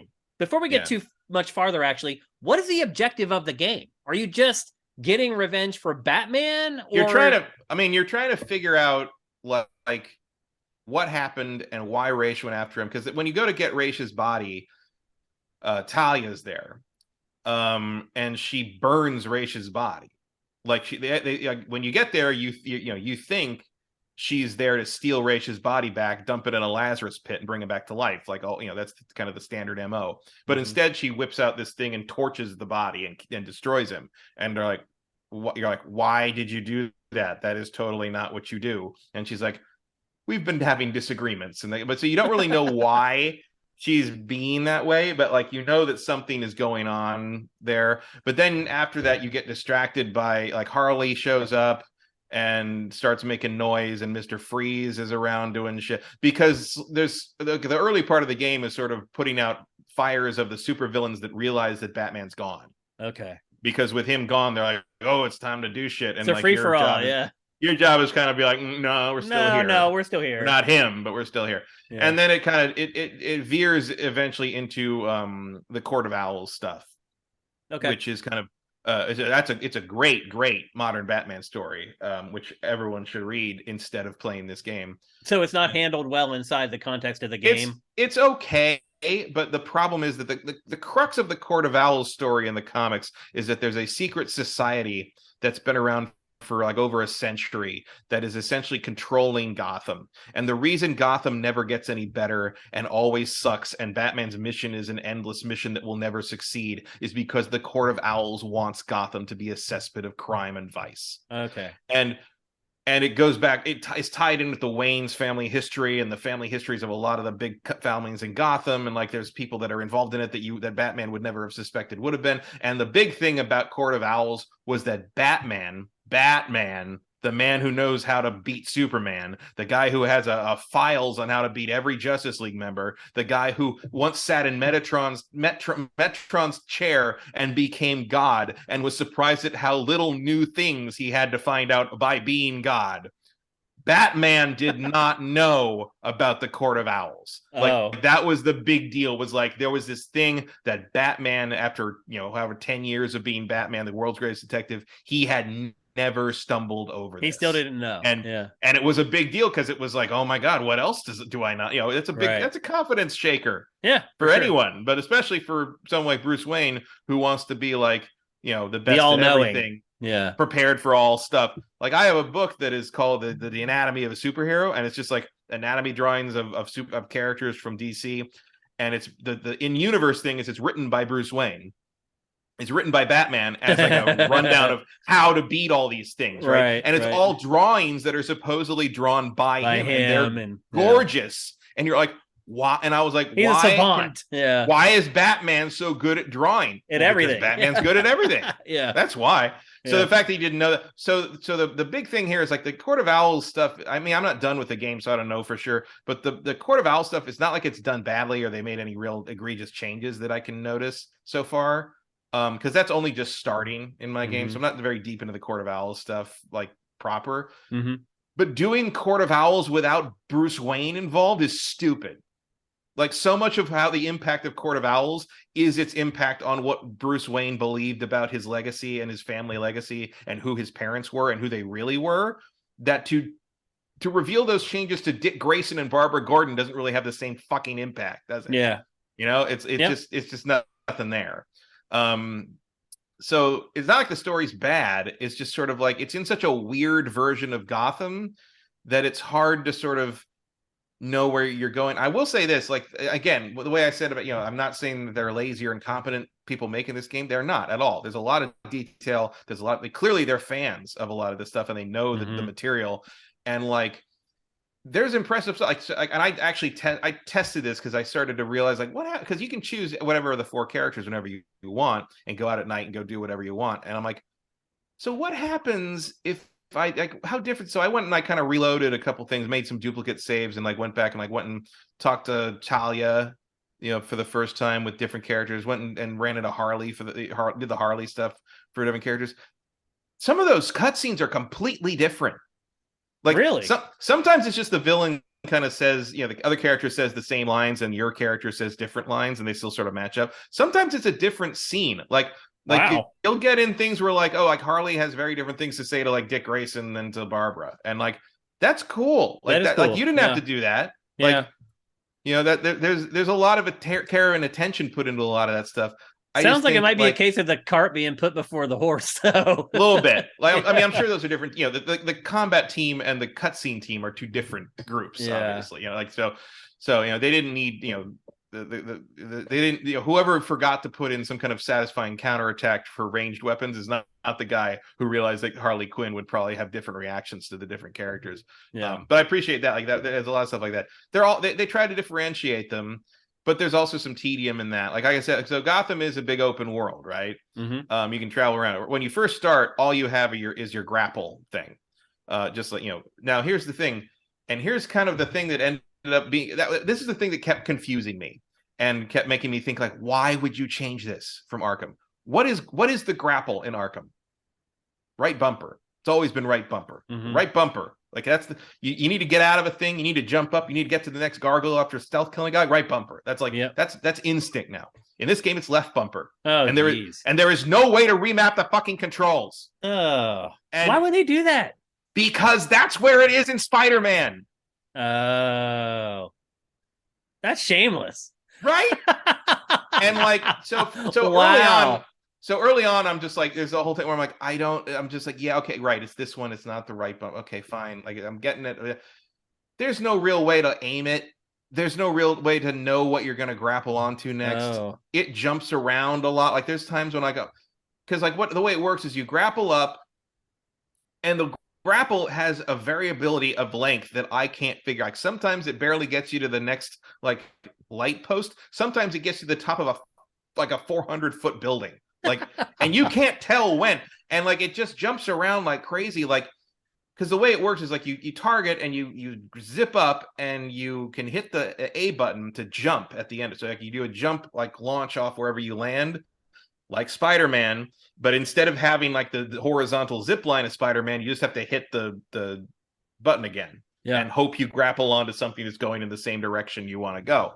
So the whole traversal is just that zip line, hop, zip line, hop, zip line, hop the whole time. There's no flow. There's no constant speed of it. You always have to sort of stop a little bit to do the hop, right?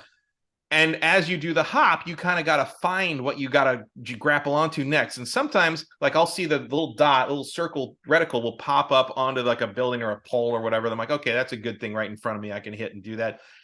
And right as I hit the button, it disappears and somehow has decided to target like the skyscraper to my left. And he just goes all the way up. You got to drop off that and like get up and try to land on something else. But then you got to aim down and like it's that's just a fundamental screw up. Oh, it's just not good. It's not good at all. And so here's the thing. Every character has their own extra traversal ability. Okay. Like when you first start playing this, I started with Batgirl. And like when you first start playing this, you're like, why can't I glide?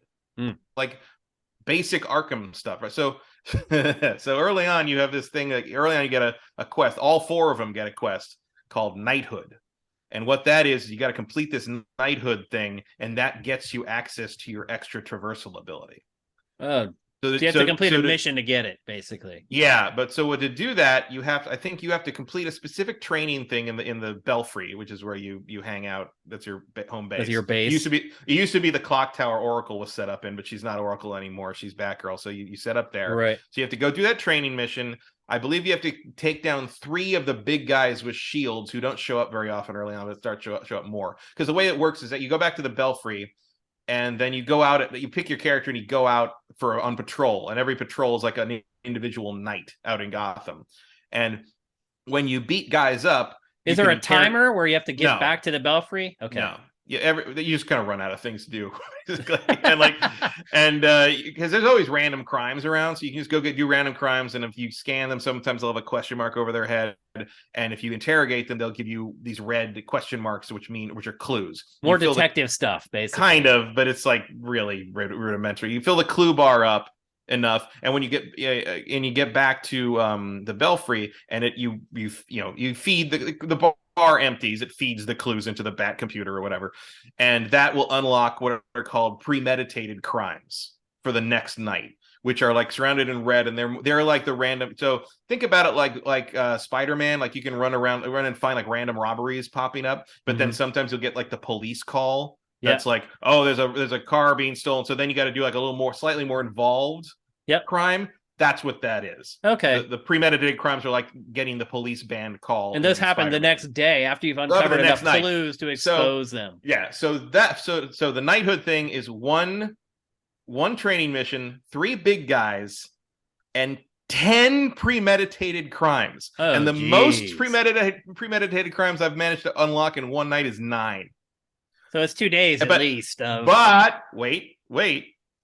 You have to do it for all 4 separately. Almost everything else, like all the characters level up together. There is no lag on that. They gain stuff like just as that's group. Good actually that they. But this thing, except for that thing, their main traversal ability, you have to grind. It took me like an hour to do all 4 of them. Jeez. And here's the thing: 2 of them suck. The traversal sucks. So they all have different ones. So Batgirl gets the glide, like in the old Arkham games, which is fine. It does the job. It's cool. Red Hood and Robin both get teleport abilities. I generally do not like those in video games. Red Hood's is okay.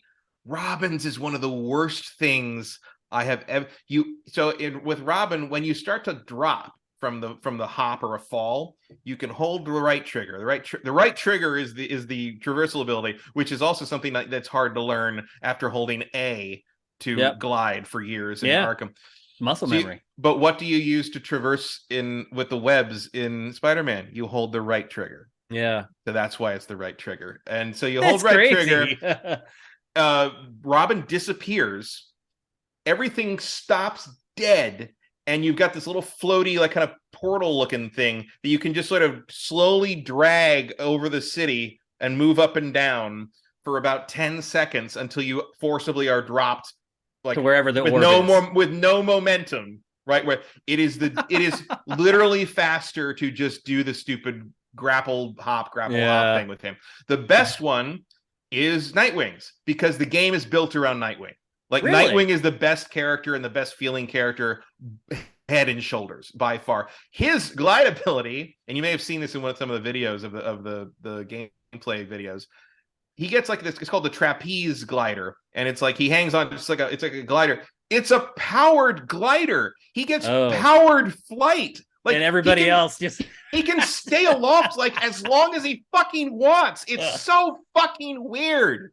There is no way for the others to like extra boost their movement, like, other than let go of it. Do you think that they brought the other characters in later? Like, originally it was just supposed to be a Nightwing game, and they were like, that's probably not going to fly. I really don't know. I really don't know. Like, because they're all different. Theoretically, they all have different like focuses. So like Robin is stealth focused. Robin is stealth focused.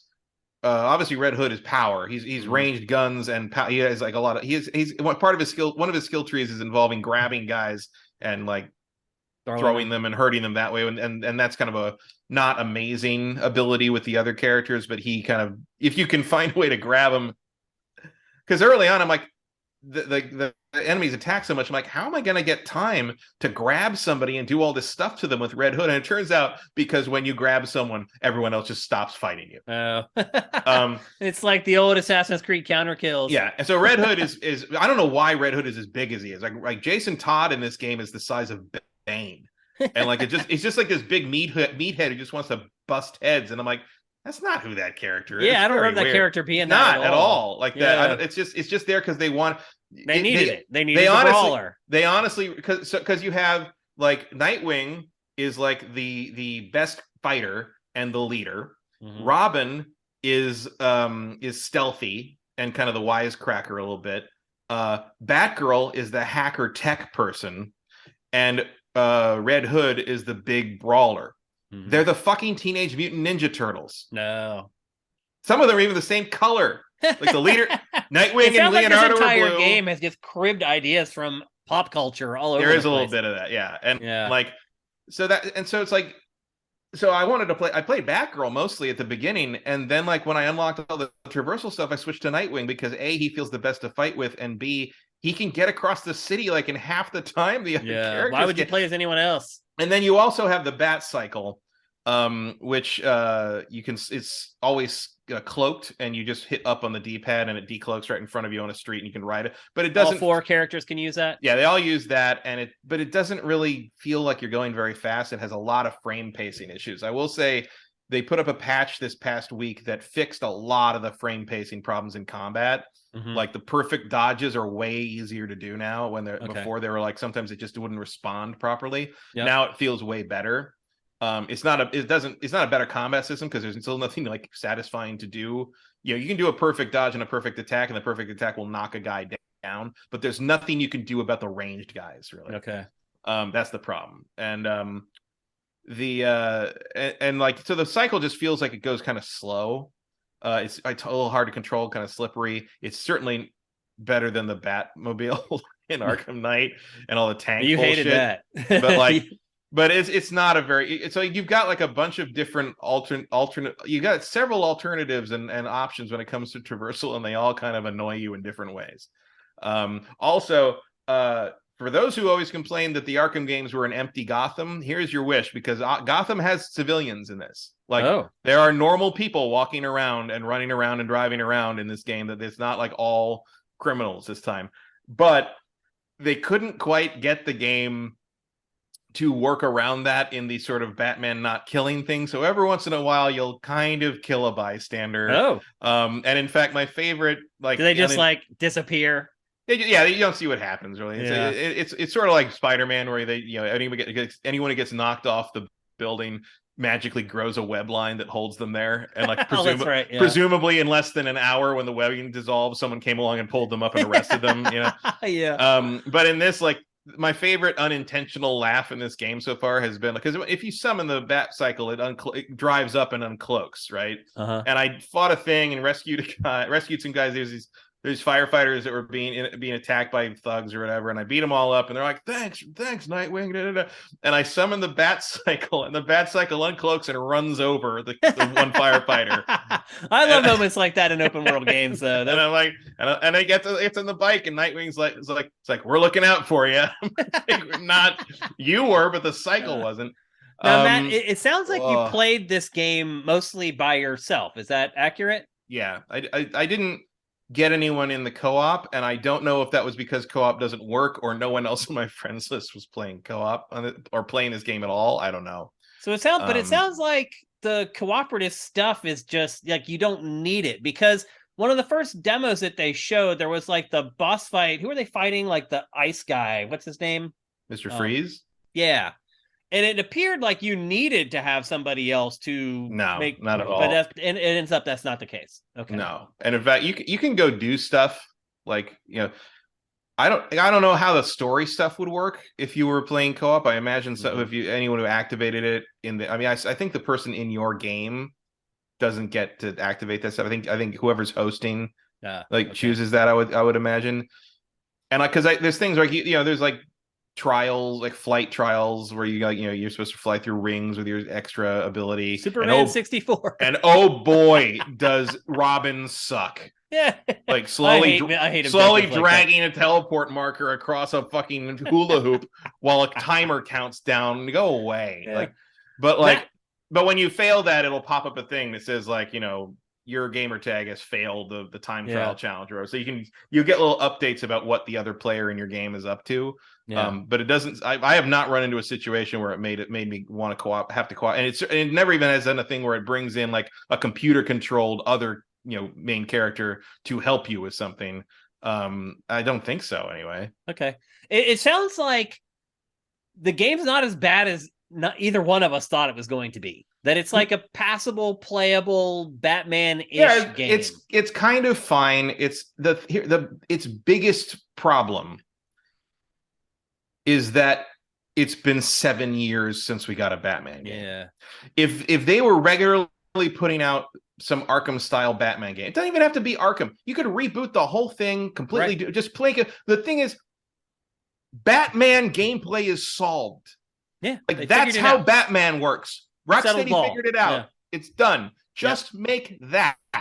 Do Court of Owls, do the animated series, completely change the art style, I don't care. Like, whatever. But do Batman. Give me if there were regular Batman games, I would be more willing to look at this as like, oh, this is an interesting kind of side. Like I branch off there. They wanted to give the Bat family a moment in the spotlight. They wanted to make more of a Spider-Man style game, and Batman himself doesn't really make sense for that because he's more of a big fear-driven, like, punch 'em up guy. Yeah. So like have the smaller, more agile the sidekicks do that, and that makes a lot more sense. Mm-hmm. In that case, if we were still getting regular Batman content, I would be like, oh yeah, this is just a side thing. If you're not into it, you're not into it. But it's a nice little like kind of way to sort of spice things up and make it branch out a little bit from the normal Batman stuff. But there is no normal Batman stuff. And this is all we're getting. Yeah, this is all you get. And then like Suicide Squad isn't going to scratch that itch either. No. And so even if they learn from this and sort of backtrack and realize, oh, we got to make some Batman, we're going to be waiting 4 years or something for that.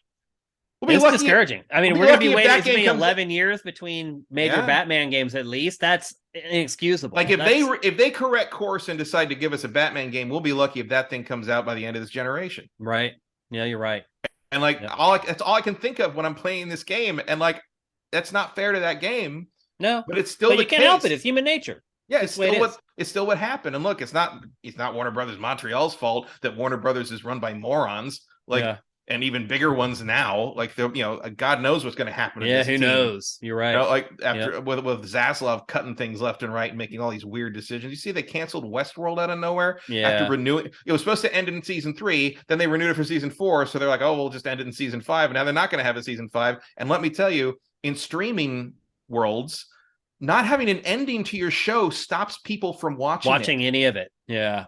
Like Rome has that problem too. Yeah. And like HBO has a lot, Carnival, like HBO has so many shows. I also heard that this last season of Westworld was amazing, which I haven't watched it yet, but I don't know. Generally people are saying it was one of the best seasons of the show. So. I heard a lot of people saying they got it back on track after some like weirdness in 3. Yeah, the third season I dragged myself to the finish line. Yeah, which is why I didn't end up watching the 4th one yet. But that's the thing is like who knows what's going to happen to this team? If this game is underperformed, I don't know what it's selling. Yeah, this game underperforms. Well, who would you recommend buy this, Matt? Anyone?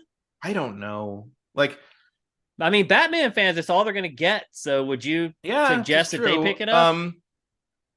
I guess you could, but like you better be ready for. I mean, it's a lower those expectations. Yeah, it's not going to scratch the Arkham itch. Mm-hmm. At best, it's like a mediocre Insomniac Spider-Man clone. Yeah.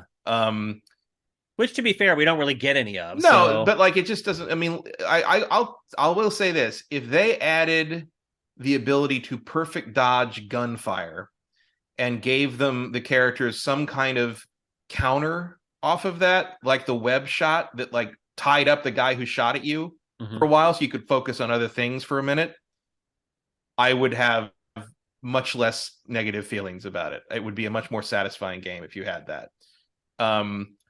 Just little thing, and I wonder if that's not in there purely because they didn't want to look quite like they were just straight ripping Spider-Man off. Yeah, but who cares? You can't copyright game mechanics. Nope, you can't. Yeah, and it's not like some have tried. It's not like tying a guy up with some gadget is some alien thing to the Batman. Yeah. and they, I just don't, and I'm maybe I should be messing with the powers of the gadgets more. Like everybody's got all these little abilities, but I always forget they're there. Like not like Spider-Man, where a lot of Spider-Man's like stamina powered abilities were sort of integral to how he functioned.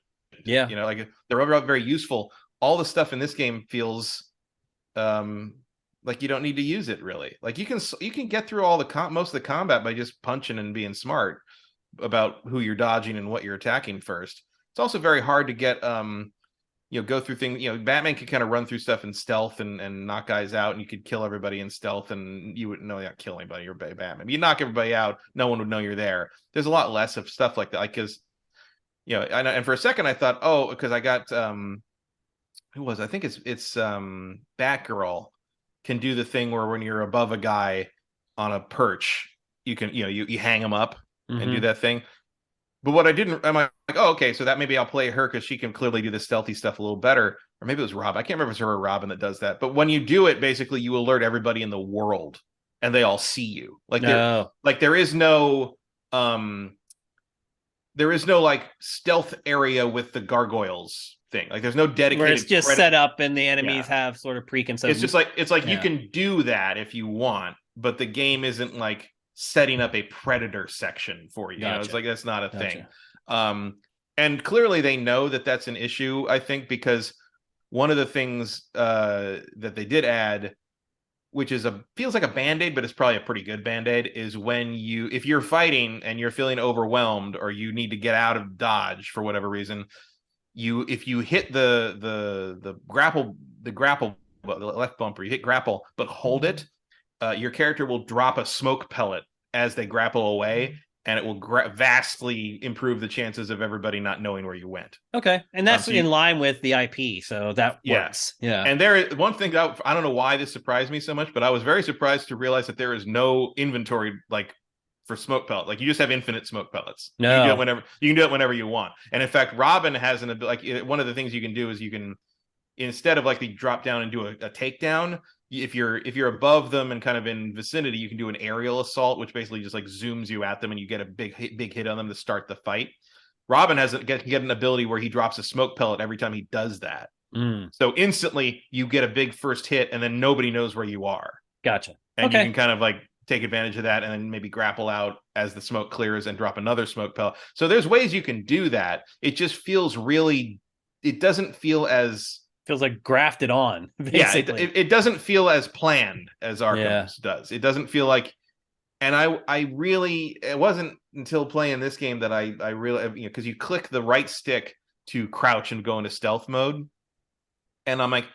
The way Batman does it, where you hold the right trigger and he sort of, when you're holding the right trigger, he's stealthy. And when you let it go, he's up. Yeah. And the smoothness of being able to do that, like I miss it every single time I play this game. Now it's a click. Hey, clicking the stick. Yep. That's part of the problem, I think, is that like, part of the problem is like half of it is ripping off Spider-Man, a vastly superior game.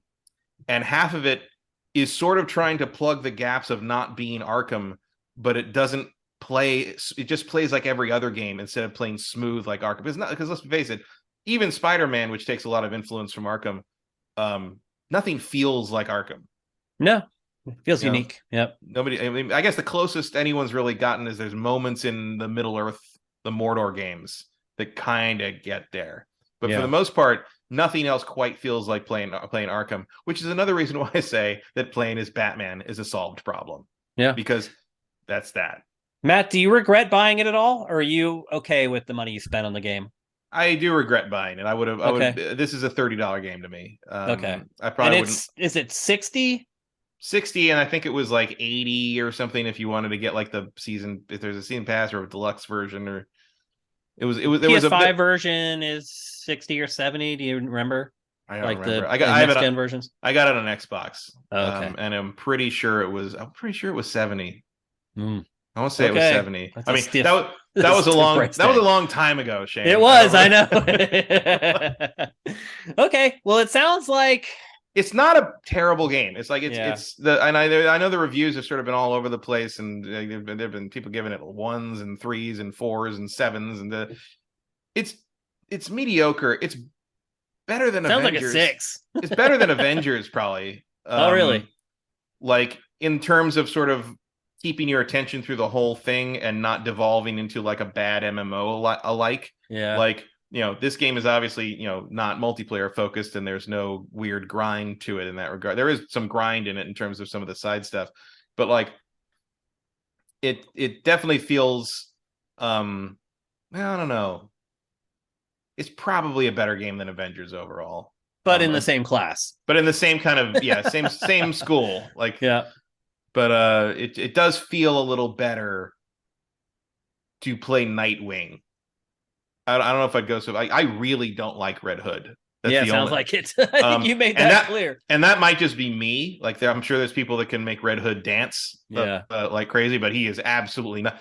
Because I'm more of a speed. One of the things that bugged me about Arkham Origins is it takes a long time to get the item that makes it so Batman can punch fast enough to interrupt incoming attacks. Oh, right. Yeah. Red Hood is like the Red Hood cannot punch fast enough to interrupt an incoming attack. And that is like my bread and butter in the Arkham games. So I am almost exclusively Nightwing and Batgirl in this. Okay. Well, there you go. Matt, you're saying don't buy it. Wait till it gets down to about $30. Yeah, I say wait for a drop on this. I think it's I know I've been complaining about a lot of stuff here, but I don't mean to insult WB Montreal. I don't think you have, though. I think you've brought up. I mean, honestly, I think your impressions of it are way more positive than I thought they were going to be. Yeah, so I think you've done a good job of bringing up stuff that they did well and stuff that they didn't do as well. Yeah, I think they did everything as well as they could. I think there was a lot of decision making at the top that was wrong-headed from the very beginning. Like, I think the on-paper pitch for this game is great. But I wouldn't be surprised. I wouldn't be surprised if the execution was doomed from the first meeting. Somebody wrote something on a whiteboard, right? Like it just feels like they came at this like from a very top level position. That I feel like the top level people came at this from a very wrong angle. Okay, and this is about as good as it was going to be. But boy, would I have rather just had like another cookie cutter Arkham game. Yeah. I think most people Arkham Origins. Would agree with that. I would have rather had Arkham Origins 2. I don't. I'm sorry. And I know I'm the execution over innovation person, but like, I would have liked more of the same than what we got here. Okay. All right. Let's move on. We're going to talk next about a game that also is a little long in the tooth, considering when it was released. However, in this episode of big games that we're in the middle of right now, this has actually turned out to be the game that probably Matt and I agree on the most, maybe the best game in the show, save for God of War. And that game is... other than God of War, absolutely. Yeah, that game is Mario plus Rabbids Sparks of Hope, the follow-up to the OG collaboration between Ubisoft and Nintendo. That was a pleasant surprise when it first released. Was that 4 years ago now, I think? Something like that. Yeah, that was almost launched. That was like not too long after the Switch came out. Yep, it is a turn-based, well, not actually. Well, I guess it is turn-based strategy, but technically, it's a weird hybrid. It really is. Yeah. It almost defies description at this point due to the changes and the tweaks that they've made to it. It is not a grid-based strategy game where each character has X number of squares it can move every turn, and it can only go to this very specific square. Each character has a zone that it can travel in that limits how far you can travel, but it's very much open world. Like the fights themselves, you can approach them from so many different angles than you could the original game. It really changes things way more than I thought it was going to. Yeah, and you can even like kind of cheat that because like of the jump mechanic with your teammate. Like the couple times early on when I would do that, I'm like, am I supposed to be able to do that? I'm like, is that okay? And especially because like it took me a while to kind of realize that like when you move your character, you can just keep moving them. Yeah. Like if I want to move a character over on this side and have Mario run over to them and do the super jump and get a little extra space over that direction, I can go back to that first character and move them all the way back to where they were because you don't get stuck until you attack. Yep. And once you attack, then you're set in stone. But until then. But otherwise, you got this whole area to run around, and it's kind of genius. It is. It's very clever how they've designed this game. I was pleasantly surprised by it. Yeah. Like I wasn't expecting it to be bad or anything, but I was really they really found a way to make this game feel like its own thing. Yep. Let's get the story out of the way because it's really bad and really dumb. Yeah, I mean it's not, really a throwaway. No offense, folks, but it's Mario. the Yeah, story yeah. sucks. Yeah, basically a big monster shows up and he's going to destroy the land and you have to stop him. And that's pretty much the whole plot of the game. If Yeah, you're we've been playing here this for its before. story or its deep writing or its exposition around Nintendo's Mushroom Kingdom, Yeah. you've come to the wrong place. It is Like I was very I'm like, why are you still hanging around with the rabbits? yeah, Like just they're don't ask. just kind of kicking it outside. It's almost like Peach can't get rid of them out of her yard, Yeah, and that like, is kind of oh, actually, it feels like that is kind of the plot. like that's the weird thing is like I don't feel like the Mario characters would like these rabbit characters at all, especially since they're all dressed like them. Like identically, yeah. Yeah, it feels like that would be an issue, but Yeah, apparently basically not. it's a war over these things called sparks, which in the grand scheme of the game itself, the sparks are basically buffs that you can assign to each character. One Mm-hmm. is a passive and one is an active, but the plot is all set around the controlling these sparks and the power of Yeah. the sparks and Which blah are blah blah. just with the little star things from Mario Galaxy with rabbit ears. Yep. It's Yeah. about There's all. like is there like 9 characters from the Mushroom Kingdom? Well, actually there's like 5 from the Mushroom Kingdom, and then you get the Rabbid counterparts of Versions each of of those everybody. characters. And then you get like some new characters, Yep. including one very funny parody of Final Fantasy characters, which I enjoy. I enjoy Edge. Yeah, Edge is the new Um, character that came for this game. And then there's Bowser, there's Rosalina, there's Rabbid mm, Rosalina. But it doesn't go too deep into the character pool from the no, Mario you're not franchise. gonna be playing Magic Koopa or anything. And this is Yeah. it's not Mario Kart. Yeah, there's a little bit of Mario Galaxy in this, in that Yeah. each level is kind of set on a different planet. There's also a little bit of like Super Mario Sunshine in this, Mm-hmm. and that there's like Cleaning goo. Yeah. goo that you're cleaning up. The Nintendo influence feels even stronger in this than it did in the first game, and it's Oh better yeah. for it. It makes it Oh more yeah. interesting. Well, it also helps that like the rabbits don't really have their own identity in Yeah, terms of like setting and trappings. They're just rabbits that scream. yeah, So you can kind of do whatever you want that way. And one of the triumphs of this game, I think, is they found a way to make it feel like Mario yeah. when you're running around the overworld and solving things. Like there's a lot of Mario Odyssey vibes happening there Yeah, each as planet has well. its own little overworld that you can explore and you can find Hmm. stuff. You have to solve simple puzzles that will get you access to the different battles. The battles themselves, there's several on each planet. They're very short. Yeah. Sometimes they last like a minute or 2 minutes. Yeah, but they're Once just you the get right good. bite size, I think. Yeah, They're I exactly like what they that should though. be. It Yeah. makes it a good handheld game as well. If you're someone who plays your Switch a Yeah. lot on the go, one, it's a strategy game and kind of turn based, but two, the skirmishes don't last that long. So a lot of strategy games, like the battles, can take like 20 or 30 minutes. And if you go Yeah. back in the middle of it, you're like, what the hell is going on? Like, that doesn't really happen in this game. It's No, designed it's very well. very easy to find a stopping point in this game. Absolutely. Yep. As I said, every character can be equipped with sparks. There's 2 for each character. One is a passive, one is an active. Some of them will increase your chance of critical strikes. Some of them like scare foes away when they're activated. They really like A lot of them are elemental. Like and there's a lot of the elemental elemental stuff. stuff makes a lot of difference in this game. Yeah. Because Yeah. you can, once you start getting good at it, you can start setting up combos where your first attack you freeze so that the enemy can't move, and then you just bombard them. So there's strategy in how you end up like learning combos basically in this game. Yeah, my favorite is I like to set Mario on Overwatch and then have Peach Rabbid set the enemy on fire with like mortars, and then when it runs out from behind cover screaming on fire, Mario shoots it to death because it gets in his line of fire. Like that's it's very satisfying. Yep. Each character, it's almost like a fighting game. Each character has like their own specializations. Like some of them, like a Rabbid Luigi can ricochet his shots. Bowser and Peach are kind of like the heavies, and you use them to blow up the cover that the enemies are hiding behind. And again, you can combo characters. So you can use Bowser or Peach to blow away the cover that the enemy is behind, and then use another character to then initiate the attack once the cover's gone.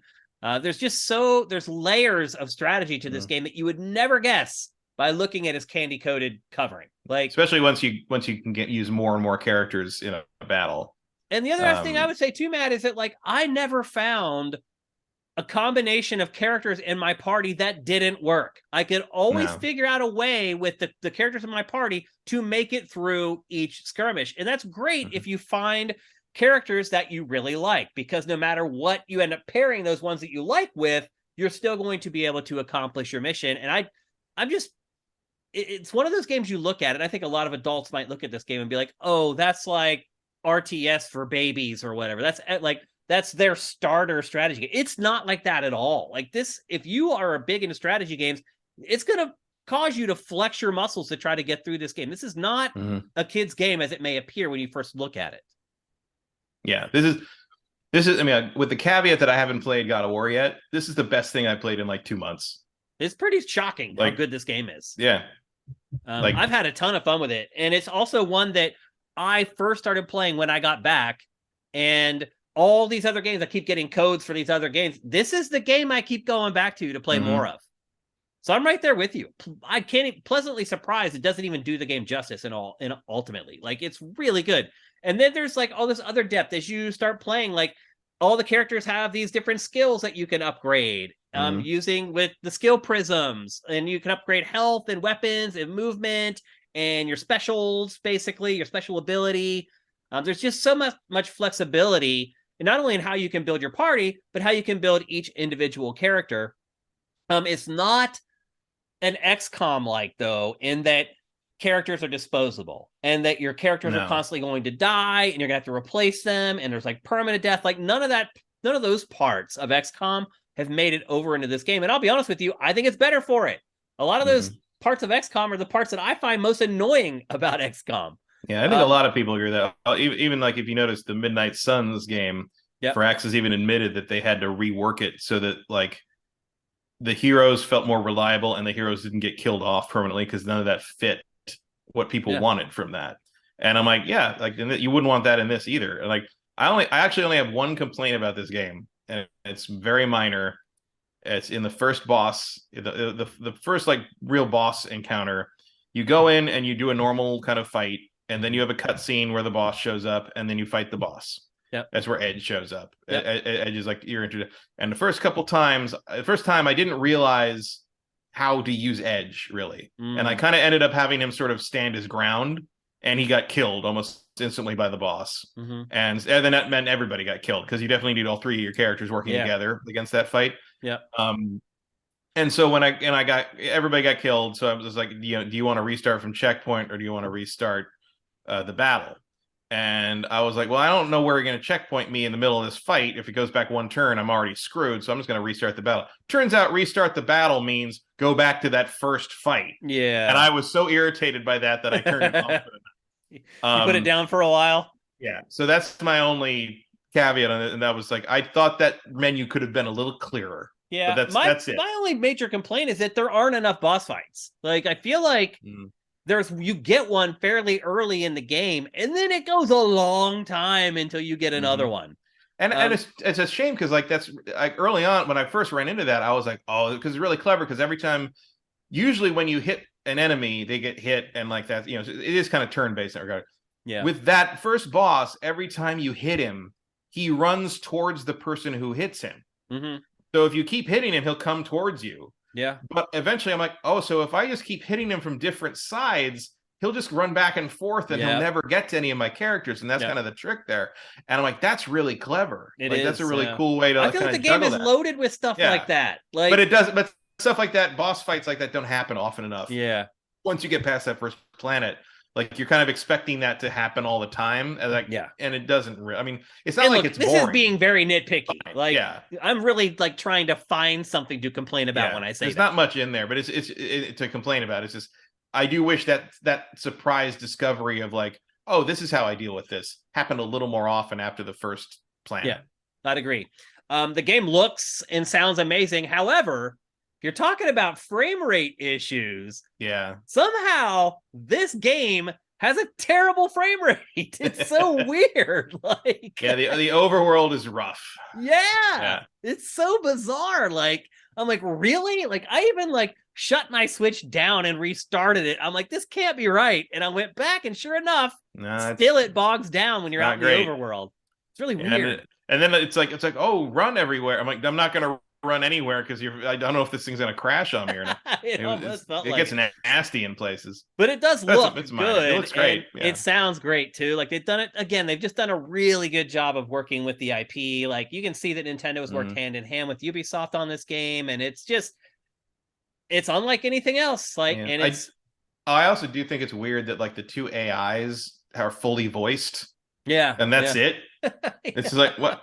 And then other characters will sometimes say like one word, right? but like no. And I'm like, what? Why? I mean, that's kind of the Mushroom Kingdom, though. I mean, most Mario games, that's kind of the way. Oh it yeah, is. but I don't mind no. But why is the AI? Why are the robots voiced fully and no one? I mean, it's like the like Beepo or whatever his name. Like he's like yeah, I think. Yeah, he's like laying out this whole like mid-Atlantic accent speech, and then Mario's response will be like oh, it's like what? And once again, someone wanted to listen to that for 90 fucking minutes in the movie. No. You're not going to buy this for the voice acting and the story. Just trust us on that one. That's not what you're going to buy it for. But it's also, I don't find it so offensive that older players would be turned off by it. Like, no, I feel like the quality, the balance of the characters, I think it's there. And like, look, I don't have any real affection for the Mario universe. Yeah, but like, this all works together well for me. Yeah, This is, and it's got a lot of self-awareness and.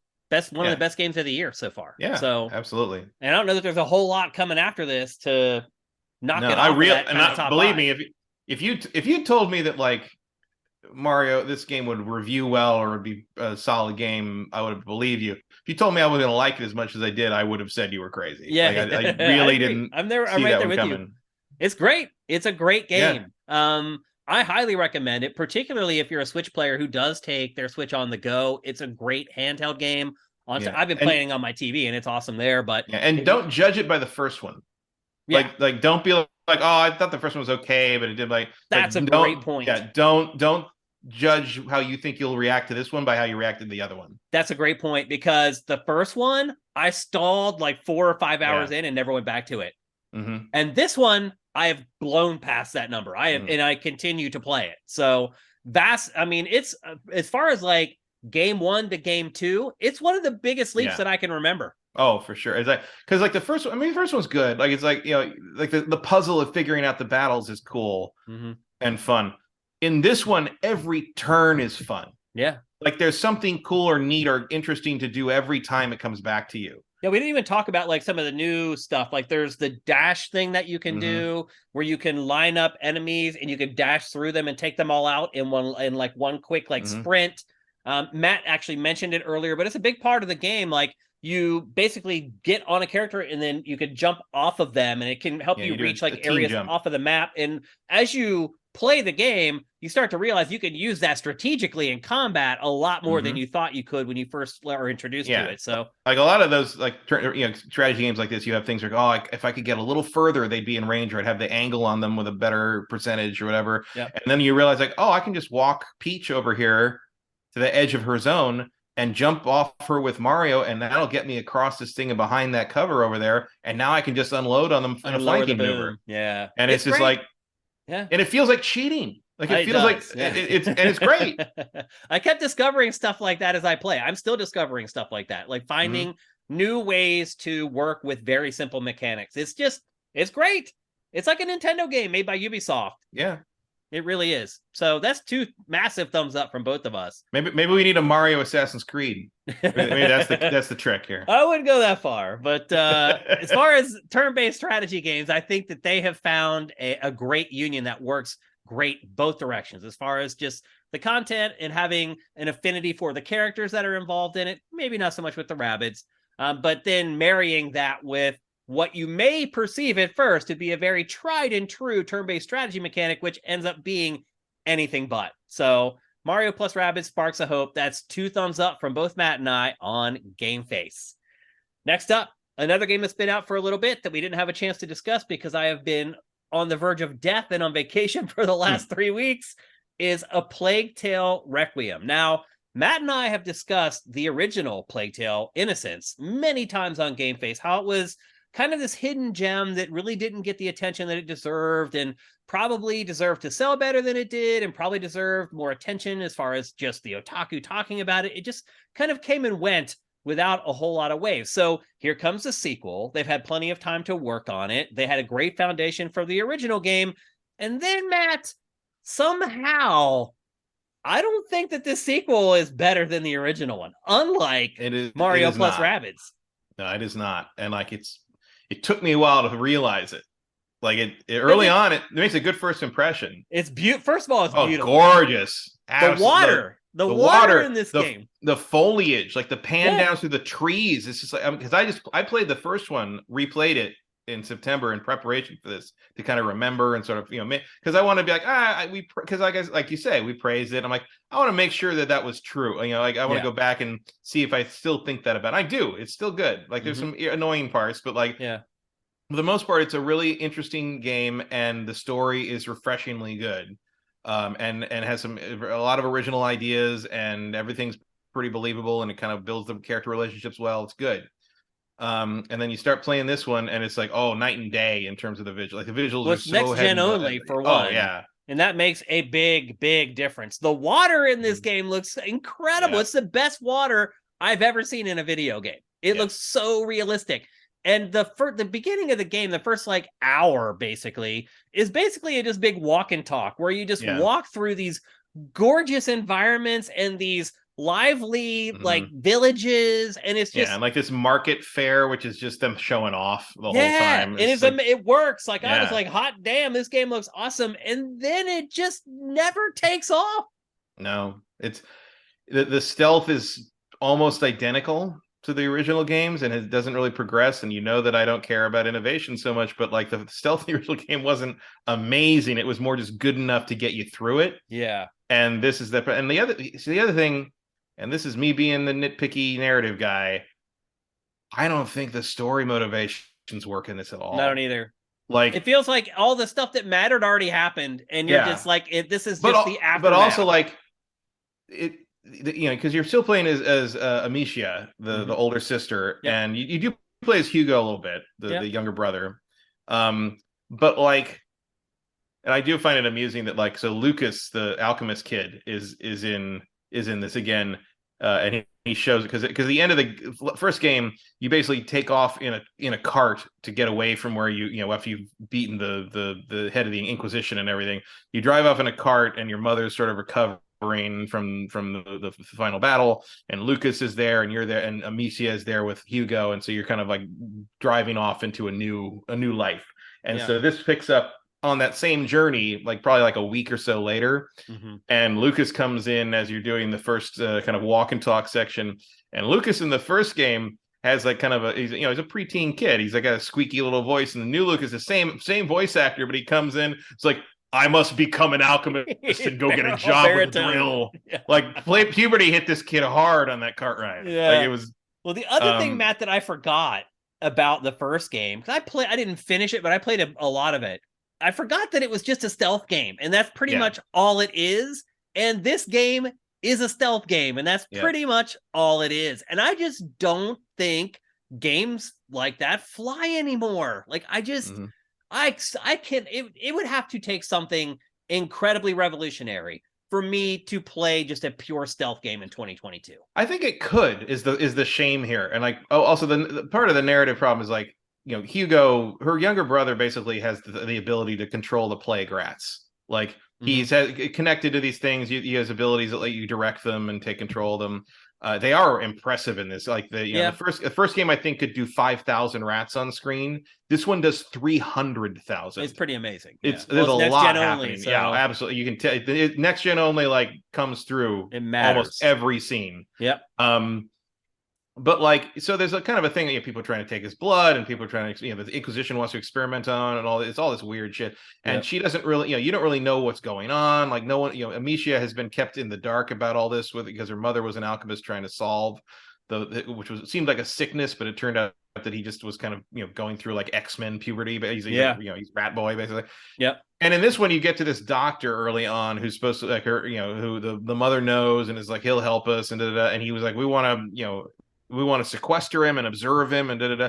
And Amicia like freaks out and like runs away with him so he's not used as an experiment. I'm like, no, that's absolutely what you should do with him. Yeah. Like Help what him. like you saw what just happened in the Yeah. last two. Like you think you're gonna run out of you're all wanted Yeah. on pain of death, like through the rest of the countryside. What are you doing? Like Yeah. Amicia was always just in the first game was someone who was doing her best with the situation she was thrown into. And in this one, she creates the stupid situation by being a moron. Well, the whole game is about running away. Yeah. They're trying to find this mythical island. They kind of hint that, hey, maybe once we get there, we can find a cure. But really, the people who can probably help them, they're running away from. Right. And you're literally trying to find something he saw in a dream. It's stupid. It's like, okay, you had a dream. Let's just venture halfway around the world. And it would be one thing if like this dumb, this not great story motivation was there to prop up like a really interesting evolution of what the first game did, but it's not. It's all the same. Like she can hit a guy with her slingshot to get away, as opposed to just instantly dying in the first game. But although you still lots of times you just instantly die. You're like I give up. Like let's just start over. Let's try it again. I do appreciate that in this game, that in the first one as well, that like there isn't, because stealth games frustrate me, and every once in a while you hit a thing where it's like, if you're fast enough and good enough with the sling aiming, you can just kill everybody. Dude, the sling works from like 300 yards away. Like it's like the enemy is a pixel on the screen, and I can just clock him right in the head. She's very good. I was hoping that like she would develop a little more like martial skill, and even early on, like in the market scene. Like the Hugo points out like a sword. It's like, oh, a sword. I bet you'd be good with it. You should get a sword. And she's like, swords are for death. So instead, I just finished the first game. I killed 400 people with your sling. What do you use? And then if you do get caught in the close combat, like you do the one attack with the sling that kind of knocks them down, and then you have to strangle them with the sling. Them to death with and it takes like 10 minutes to strangle. What constructive methods are you using your sling for that isn't a weapon of death? Like, it's dumb. Like there was an evolution. Like it'd be cool to see her sort of becoming more of a warrior, as he became more of the alchemist thing. And and maybe that happens later in the game, but I feel like I'm never going to find out because I honestly dropped this game pretty fast. Well, then like you finish like a section and you get closed off and you can't go back. So if you've missed something, like all the time, the doors are always locked behind you. Like they do some cool stuff with like fire in the grass. Like that's pretty cool, but. Otherwise, it's just this very rote stealth game with janky combat and a story that just didn't wrap me up. There's nothing pulling me through it once I got used to the visuals. Me either. It was beautiful. It is beautiful, but everything else about it was just meh. Like it just never hooked me. Like this studio is very talented, Matt. Absolutely. Asobo Studio, like they have a bright future, but they need to ditch this IP as quick as it can. Like clearly this was a one-trick pony. Yes, here. Like it kind of worked the first game because it caught us off guard and it had the whole rat mechanic, but it's not something that like the studio has shown the ability to expand upon and make more compelling. So no, at the very least, really disappointed by this game. The one of the big flaw here to me is that it seems like they were almost afraid to reinvent it too much. Yeah. I think the sequel to the first game's still good. I still enjoyed playing the first one. But the sequel needed to reinvent this. Like, I'm saying the opposite of God of War. I'm saying like it needed to do the God of War thing. It needed to shock us with how different it was. Yeah. And how many new ideas there were and how much these characters evolved, both narratively and gameplay wise. And it doesn't do either of those things. Yeah. And you can get away with doing only one of them, but you got to do one of them. And it doesn't do either of them. Yeah, and there's really one way to play it. Like like there is like a skill tree, but it's not big enough that you can really shape like the way you play the game to be other than stealth 24/7. So no, and that is true of the first game as well. But the first game feels like it has more controlled, designed areas for you to sneak through, and this one has much wider, open stuff. But it gives you an ability to alter how you go through it, but also gives you way more ways to screw it up. Right. And it still feels like there's a right way to do it. Yep. And it doesn't feel so much like improvising until I get through the area. It feels like I'm trying to figure out what the developer wants me to do. Yeah, this is one of those games where you're constantly throwing stuff to try to divert the enemies and like ultimately you need to throw the rock or whatever exactly to this one spot, because otherwise they detect you, and if they detect you, it's just game over. I was really disappointed in this game, Matt. I really thought it could be, something that we'd be talking about at the end of the year, but it's not. It just isn't. So it's probably a candidate for graphics, but that's about it. Yeah. I am excited to see what Asobo Studio will do next, because or who buys them. Right. Because they have a lot of talent, and you're right, Matt, like that's a studio that one of the big three should be looking at for a purchase. Mm-hmm. Absolutely. If I were Sony, I'd be looking real hard at them, because this is basically the Rats of Us. Yeah. Right. Yeah. Like if you, with some more guidance and some collaboration, like they could be turning out Last of Us style stuff. Yep. So it's disappointing because the studio shows so much promise. But absolutely. And I don't think this indicates that they don't still have that promise. I think it's there. They had something that kind of worked. They thought they might be able to expand on it. They weren't able to move on to something better. Yeah, I totally understand why you would think that. It felt like you should be able to expand on it. I feel like they just didn't go far enough. Maybe they didn't think it would feel like Plague Tale if they reinvented it too hard, but they should have. They should have. The difference between the first one and this one should be like God of War 3 versus God of War 2018. Agreed. Like it should be a complete change in how these characters work and how this world works and what you learn about how all this works and all that. And they're trying, they're trying to move that forward, but it just doesn't feel like enough of a move. Yeah, I agree. So there you go. That's a Plague Tale Requiem. That's 2 thumbs down from GameFace. And it's a shame. I really thought I was really looking forward to this one. This is one of my end of year anticipated ones. I made a point to reach out and get review code of this from the publisher. Way ahead in advance. I was like, I want to play this game, and now I'm waiting for the inevitable email from them where they ask me what I think, and I have to be honest with them and tell them the truth. So part of the job. I don't think you're the only one. Yeah. So. Yep. Okay, let's move on. Our last topic for episode 319 is a game that I think in a normal world, we probably wouldn't cover it on GameFace, or we just mention it like in the open or the close or something. But this game... It popped up so often in like the Microsoft like showcases and E3. Like, I feel like you got to talk about it because they kept talking about it. It was a showcase game for Xbox Series consoles, and it was an Xbox Series exclusive, and they pushed it hard at all their events, and that game is Scorn. And it is like an H.R. Geiger first-person puzzle adventure, I guess is the way I could put it in a sentence. Mm-hmm. And it is just dreadfully boring. Yeah, this is a bad game. Even by the standards of like kind of the puzzle solving walking simulator shit. Yeah. This game is dumb. Yeah, there's some moments where it makes you do things that you don't necessarily want to do. And there's some power in that. And it was released around Halloween, so I think people want that kind of experience around that time of year. So I think the release window was smart, but mostly it's just a big slog of trial and error with very few clues. Like playing this game, Matt, I struggled so hard to not go on the internet and just look for the answers to stuff, because even when I would find things or figure things out on my own, when I didn't feel good about it. It didn't feel rewarding. I was just like, I just tried everything and then finally figured it out. Like sometimes you would even get to some place where you think you figured something out and you couldn't. Like one of the very first puzzles is this wall with like these egg-like things on it. And it's a slide puzzle. So you need to slide like these eggs through this grid to get these very specific eggs to this point where this machine would grab it and crush it and blah, blah, blah.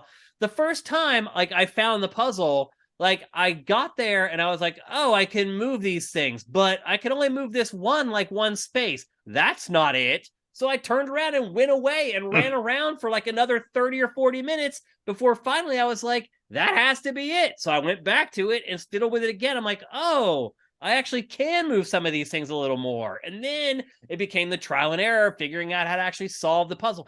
And to me, the whole game was that way. Like the next puzzle where you got to so you get the creature out of the egg and then figuring out what to actually do with that creature. It's like, there aren't enough clues to make playing the game rewarding. To me, it was just Well, it's extremely also frustrating. well, it's also weird because that is the only puzzle that I found in the game where there are two solutions. Because there are two different things you can do with the creature. Oh, really? Depending on where you shift the track, you Oh, can take him. It can go into one room where you like basically extract the thing, and he after lit. that, I mean, I yeah, distracted him in and mine. he follows you around and does Yeah. and you stick his arm in the thing and open Yeah. the door. There's another room where it basically just grinds him up and Oh. crushes him, and you just take his severed arm and stick it in the thing and do Oh. it that way. Which actually would have made it easier to Yeah, solve and that puzzle. there are two separate achievements for that, and that is Oh. the only instance of that in the entire game. And like, why would you start with that? Like, Yeah. I don't get it.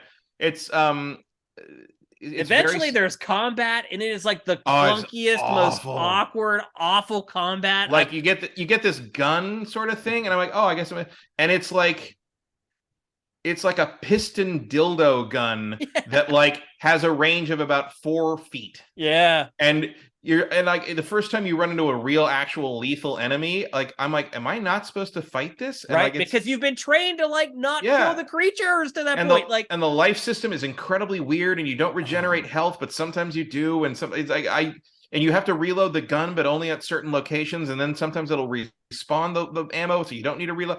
It's a just disaster. horribly Matt, done. it is a prime candidate for the consulting company. Like, Yeah. again, they could have sent us a build of this, and overnight we could have made the game exponentially better than it is. Like, and I'm gonna also like as a fan of Giger and some. I mean, this is mostly Giger and Beksinski, yeah, a Polish artist. But my problem, and that was one of the reasons I was interested in it. Like, I like that look of it. The problem I have with this is not to turn into Randy Pan the Goat Boy here, but one of the horror things of Giger is how psychosexual it is. Like there is a sexual component to his art that makes it very unsettling, and that has been stripped out here. Yeah, it's and just all disturbing. Like, everything like is you are supposed to be sometimes disturbing. you are sometimes putting longer things into holes. Yeah. But like there's no there's no like horror to it. It's just sort of gross. Like everything's gory and gross, but there's no verve. The sound there. effects are pretty much all just raw meat with different instruments like rubbing up against the raw meat. Like, it's just there's nothing to do. Like, and you're running around, you're like, what's going on? I guess it doesn't matter. Like, I mean, the story is you're just trying to escape. Is that all it is? You fall down a hole and then you're trying to get out of the hole. Like, it's no What Remains of Edith Finch. It just has no spark to it at all. No, it doesn't. And it's just a chore to play. I am shocked that Microsoft allowed this game to become a poster child for its new console. Like, you'll notice they did kind of shut up about it for the last few months. It just quietly hit Game Pass, and no one's mentioned it since, really. Yeah, and for good reason. Yeah. Do not buy this game if you don't have Game Pass and you're a PC player. Honestly, even if you do, you got better things to do right now. I'm We've sure. We've talked about a couple of them in this show already. Yeah. So, man, that's another game I was really disappointed in. I was excited for it. Again, I really enjoy his art. But you're right, it lost a lot of the elements that make that art so special and so intriguing. This just became a process of elimination grind to me. Yeah, it feels like someone who just like feels like my first the art in this feels like my first reaction to HR Geek, where it's like, oh, cool, it's so gross. Yeah, and it just never goes beyond that. It just ends up being monotone. Everything looks the same. Like, it's just I can't tell where anything is. Nope. None of it's satisfying. Tell what I can't interact with, what I can't interact with. And then there's moments when even when you figure things out, early on there's a puzzle where like you have to put a thing in the giant tower and it opens up a door, and I'm like, I couldn't figure out what else to do, and finally I figured out that like, oh, you want me to do that 2 more times? Nah. Yeah. And it's like, oh, like it's just wandering. I'm like, oh my god, like it's just a repetition. Yeah. Like, once you figure out a puzzle, half the time you got to do it twice more, and then that just becomes like, okay, now I just got to find where you want me to go to get the other thing that does the same exact thing. And what am I getting out of this? Like, it's bad walking sim puzzle design surrounded by a fairly unique 4Games art style that I don't think even does justice to the 2 artists it's mostly cribbing from. Yep, I agree. So Total that, pass, total forget it. Don't even think about it again. Dust in the wind. Let's look forward, not yeah, backwards. And that is cool. well titled. Yeah, that's true. That's a good point. Okay, well, that's going to do it for GameFace 319, except we asked you guys for some questions for the Q&A at the end of the show, and you guys obliged. In fact, you kind of provided a delusion, that's not the right word, of questions for us. Deluge, that's what I was looking for. Of questions for us, and we're going to get to them right now, as soon as I log in here anyway. Okay, let's get to them. The first question, actually, I'll answer a question about Greece from Zet Saber. Any interesting cultural behaviors you notice while in Greece? Cultural behaviors, other than the people. These huge guys kept going around going, boy. And I'll be honest with you, like while I was in Greece, I kept thinking about, I'm about to play God of War Ragnarok, like a lot of the stuff that I'm learning about, and I learned a lot. And again, that's why I would say flood warning. And again, I would say pay for a guide because you will learn so much in a day that it's almost like overload. But the cultural thing that I noticed about Greece is how amazing all the people there are. They are just incredible. They're all nice. They all speak amazing English. Not just speak English, speak amazing English. They all learn English from like day one at school. And like going there, I had no problems communicating. I thought I was going to have to use like a translation thing on my phone to talk to people. Everybody there speaks English, and everybody there is just awesome. Everywhere you go, every restaurant, every store, people are always, here's one thing I loved about Greece. People are always asking me about me. People there were not self-centered. They were always asking us, like, where are you from? And they found out we're from the US. And then they found out we're from LA. And they would just ask us just a million questions. Like, we hardly got to ask them about themselves. Like, just the cultural behaviors, just amazing people. Everywhere we went. Athens, Mykonos, Santorini, Crete, it did not matter. Everywhere we went, the people were amazing. So that is what I took away from Greece. The people were incredible.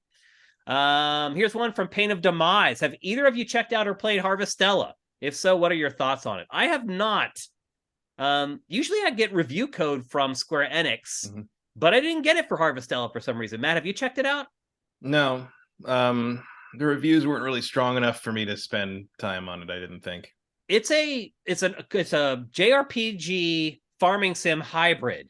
Yeah. And usually with stuff like that, like the RPG side of it ends up just being trash. But it looks like in this one, the RPG side is actually maybe better than the farming side. It looks like I don't know. It gave me weird Stranger of Paradise vibes, and so I just decided to hold off and wait around. I don't know. If you want to talk about it on the show, I'll play it. But otherwise, I feel like I played enough weird Square B-listers this year. We still have enough great games for our episode on Friday. Like we're going to have 4 gigantic games in that show as well, along with a couple other topics. So we're not really begging for games right now, which kind of leads me to the next question from Joaquin Dragoon, which is, have you guys played Star Ocean Divine Force? What do you think of the series as a whole? I played the demo, and I did get review code of that sent to me, but unfortunately right now that is way down the totem pole for me. So I have not had a chance to play it beyond the demo, although I was pretty hard on the demo when we talked about it on GameFace. I thought it felt old and dated. I did play the demo, and the demo did nothing to convince me to buy the game. Yeah. So I will give it a go because we're going to get to the end of November here, early December, and we're going to need games to talk about. So I will eventually play it, but just not yet. Here's one from Derek D111. Maybe you will touch on this anyway, but any thoughts on the tone-deaf statements that producer Naoki Yoshida made about the lack of racial diversity in Final Fantasy 16? I actually did not see this quote, Matt. Did you see what the quote was? Yeah, I did. It was basically like someone asked about how diverse the population will be in that game, and he gave some weird thing about how like we're not basically, it was like we're not gonna, very roughly it was like we're basically not going to do that because we want to be historically accurate to the medieval Europe we're trying to replicate. Okay. And it's like, bro, okay, first off, medieval Europe was very, very diverse. Like the people wandered in and out all over the place. It was everywhere. Also, like, and I think he was also kind of talking about Final Fantasy 14, and Final Fantasy 14 is a diversity problem too. It's very, very white, or at least whatever race you want to Whatever it But it's is, like yeah. I'm like, yeah, I totally remember when I flew on a rocket ship powered by the spirits of kaiju to the moon to fight a dragon robot. I thought, oh, if there had been black people here, that would have really broken my realism on this one. What are you fucking talking about? Yeah. That's pathetic, but I will say this too, Matt, like when people of color or minorities talk about racial diversity, I tend to just kind of sit back and be like, okay, like I'm white. Like I don't feel like I'm qualified to even speak on stuff like that. So I tend to try to stay out of discussions like that. But no, I mean, the only thing I will get involved on that is to say that like I don't care if you put non-white people in a game. It does not bother me. It does not break my immersion. It does not change anything. Agreed. And they should be in there, and everybody should be able to see people that they recognize as themselves in these games. And also, I can, everyone's like, well, why don't you just see themselves in white people? They do. They've had to for all of media, eternity. Yeah. And you know what? Them to. Yeah. Time for white people to start seeing themselves in people of color in Yeah. media. How about that? Yep, I agree. Lucky Wallace. I sure as hell can. I love Mace Windu. Yeah. That's my favorite Jedi. Yeah. From Lucky Wallace, what do you think Sonic Team should do for their next game? Try and build on the foundations of Frontiers, or go back to an older style of Sonic game, or once again try something totally different? Now, I have not really played much of Sonic Frontiers. I have it, and it's installed on my PS5 sitting right here, but I've been playing God of War and haven't had a lot of time to play Sonic yet. Matt has played a little bit, so I'm going to let you answer, Matt. I don't know. I mean, I only played a couple hours to get kind of a flavor of it. My answer to you is I don't care. Yeah. Like Sonic is a non-issue in my life. Like it's shocking to me that they still make these to any capacity. Sonic Frontiers does clearly have a lot of effort put into it to try to turn it into something that could be used going forward. And maybe it will, like, I don't know, but it seems very ambitious and very big. And the way Sega kind of rolls with this series, they feel like they go all in and then they pull way back. And they go all in and they can pull way back. Like it's like they panic and then they try to reinvent it. And I don't know how this thing's going to sell, but I assume that the next one will be another sort of like by the numbers Sonic reinvention, and then maybe they'll go back to the Frontiers format. My real answer is I don't think it matters. Okay. They sell what they sell. There's that one core fan base of Sonic that I find extraordinarily weird for the most part, and I don't understand why this particular property attracts such strange fandom, even by the standards of fandom. But maybe it's partly because of like kind of the permutations the lore has gone through, but like I also can't imagine a grown person caring about the lore of Sonic. If you like a nice little primer on the weirdness of Sonic, if you're sitting there wondering what the hell I'm talking about, go to YouTube when we're all done here. Go to YouTube and look up Comic Drake Ken Penders and watch the video about the epic saga of Ken Penders, the artist and writer of the Archie comics for Sonic for many years. I promise you do not know where it's going. Okay. That's what I think about every time I see a new Sonic thing, is like, God, this shit's weird. Here's one from Justin. Is there a game, movie, or TV show that you recognize is just trash, but you don't care? You love it. I will share a very recent TV show that a lot of people have trashed. And I'll be honest with you, I struggled to get through the first couple episodes, but then ultimately got over it and watched the rest of it. And that is Dahmer on Netflix. The first couple episodes of that are very hard to watch. They are just brutal and evil and creepy. And then if you get past those first couple episodes, it kind of settles in a little bit. And it's not really the story anymore of what he did. It's the story of how he became who he was. And I thought it was just excellent. The actor who plays Dahmer in that, like, it's kind of scary, like how accurate he plays. It's Evan Peters. He's good, man. Like he just nailed it. It's Quicksilver. Yeah. So I thought it was a really good show. I can understand why some people think it's trash and think it's, exploiting the victims and stuff. Netflix's biggest thing in forever. So they're already said they're making 2 more seasons of Dahmer. Wouldn't be Dahmer, but they're going to do other serial killers. Oh, okay, got you. But I thought it was really well done, really well acted across the board. Yeah. So maybe, but you're right. It is trash. You're right. Yeah, it's trash. Yep. What I mean, about you, Matt? I already talked about Equilibrium Yeah. earlier. Yep. I guess the only other thing I'd say I mean, I'm a Transformers fan. Like 99% of Transformers media is trash, but I still enjoy it. I'll never defend it, but yeah, there's plenty of room for trash. Here's a show that everyone's watching that is absolutely terrible, The Watcher. It is. I had No, I downloaded haven't a seen few that. episodes of that to watch on the flight home while I was getting COVID, unbeknownst to me. And it is just terrible. Why are you people watching that show? It is abysmal. So what you're saying is The Watcher gave you COVID. Maybe. Yeah. Let's see. We'll take one more from Stefan Swanland on Twitter. Where do you place Andor in the Star Wars echelon of live action media? The Empire Strikes Back is still my favorite, followed by Andor. It's close. Andor's way up there. It's pretty damn good. Andor's phenomenal. I mean, we'll see how Andor sticks the landing. But yeah, I mean, my favorite Star Wars movie is The Last Jedi. Come at me. Number 2 would be Empire, and I think Andor is on the way to that's number 3 slot. It's in that discussion. Like, it's really good. Yeah.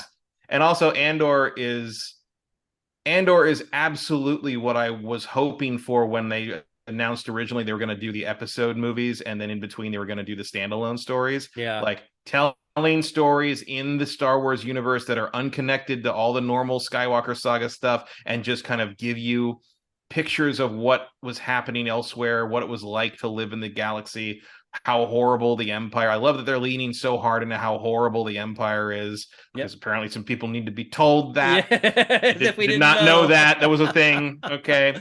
Yeah. It really, I mean, that the most recent episode in the prison, like, that is one of the greatest final lines of any Star Wars thing ever. Like, the transition of that, the character work, how good Diego Luna is just acting with his face and telling you what Andor thinks at any given moment is phenomenal. It's also good proof to me that Rogue One, which I like, Rogue One should have been about Cassian Andor. Yeah. Like, Cassian should have been the main character of that movie. You did not need Jyn Erso. I appreciate that they wanted a female lead. But she isn't a character until 2/3 of the way through the movie. That movie should have been about him. I agree. Yeah. And now at least we get Andor where it is about him. We're going to get another season of it. We're going to, it's great. Awesome. It's really well done. Good. The episodic thing where they basically are telling sort of like 3 episode arc stories is working really well. There hasn't been a single force push or lightsaber in the whole thing, and it's still Star Wars, and it's still awesome. Yeah. They're doing a really, really great job. And how amazing is it that this is show run by the guy who wrote Armageddon? I know.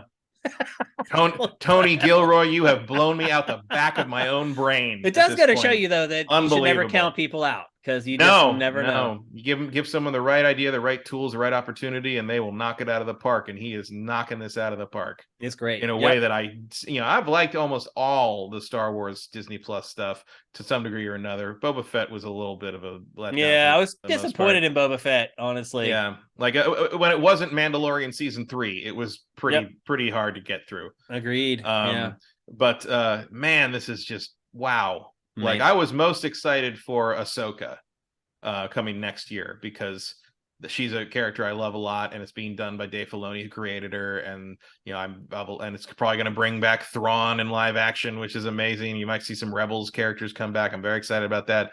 And Andor I was interested in, but Ahsoka, and now I'm just like, how in the world is Ahsoka going to match this? Like, it's going to be hard to go back to Mandalorian style Star Wars after Andor. I think I'll still like Mandalorian, though. I'll still like it, but like Andor is not. It's not it's setting a higher bar.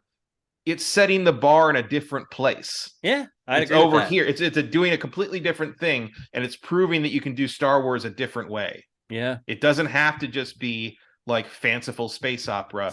Like, this is political drama. Yeah, it is. Yep, it really is. It's character-driven political drama. Different angle. It's working. Yeah. Because that dark time where the Empire was in full fascist control of the galaxy. I mean, there are parallels to what's going on right now, Matt.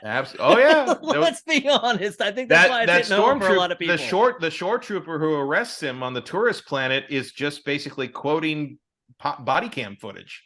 Of like modern American police. It is. Like, you hear echoes through all that, and Star Wars has always been that. Yep. Always. People will deny it, but it always has been. Yeah. Yep. I mean, So it's great. I remember an argument it was like last year or something, but I was talking about how the Empire are Nazis. They're based on the Nazi. That's one of the pattern things.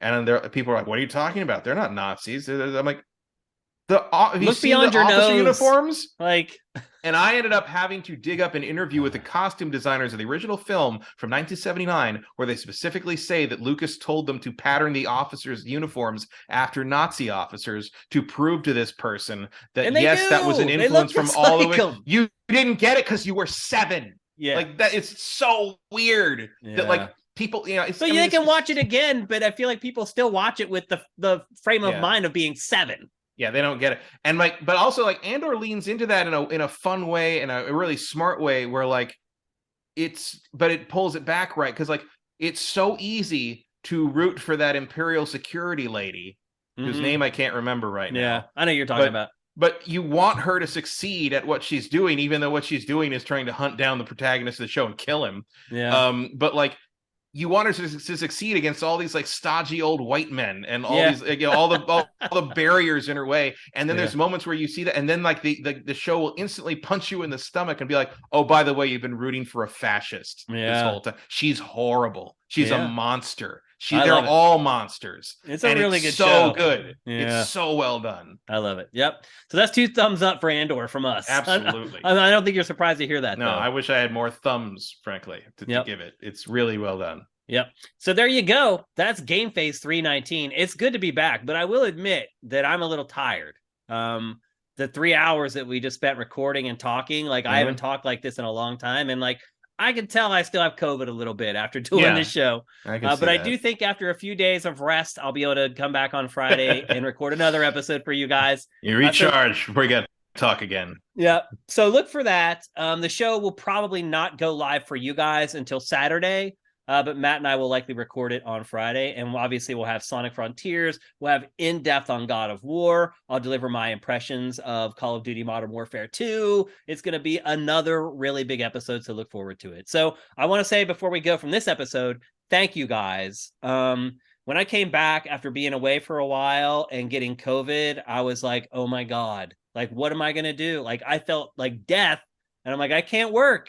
So what am I going to do? Like, we did lose a lot of patrons to turnover from November, but a lot of you guys did stick beside us. And I appreciate the people that stood beside us while this happened more than I dislike the people who bailed. So I just want to say thank you guys very much for being patient. We're back now. We're going to keep cranking out the content from here on until the end of the year. Thank you very much. GameFace is up and out.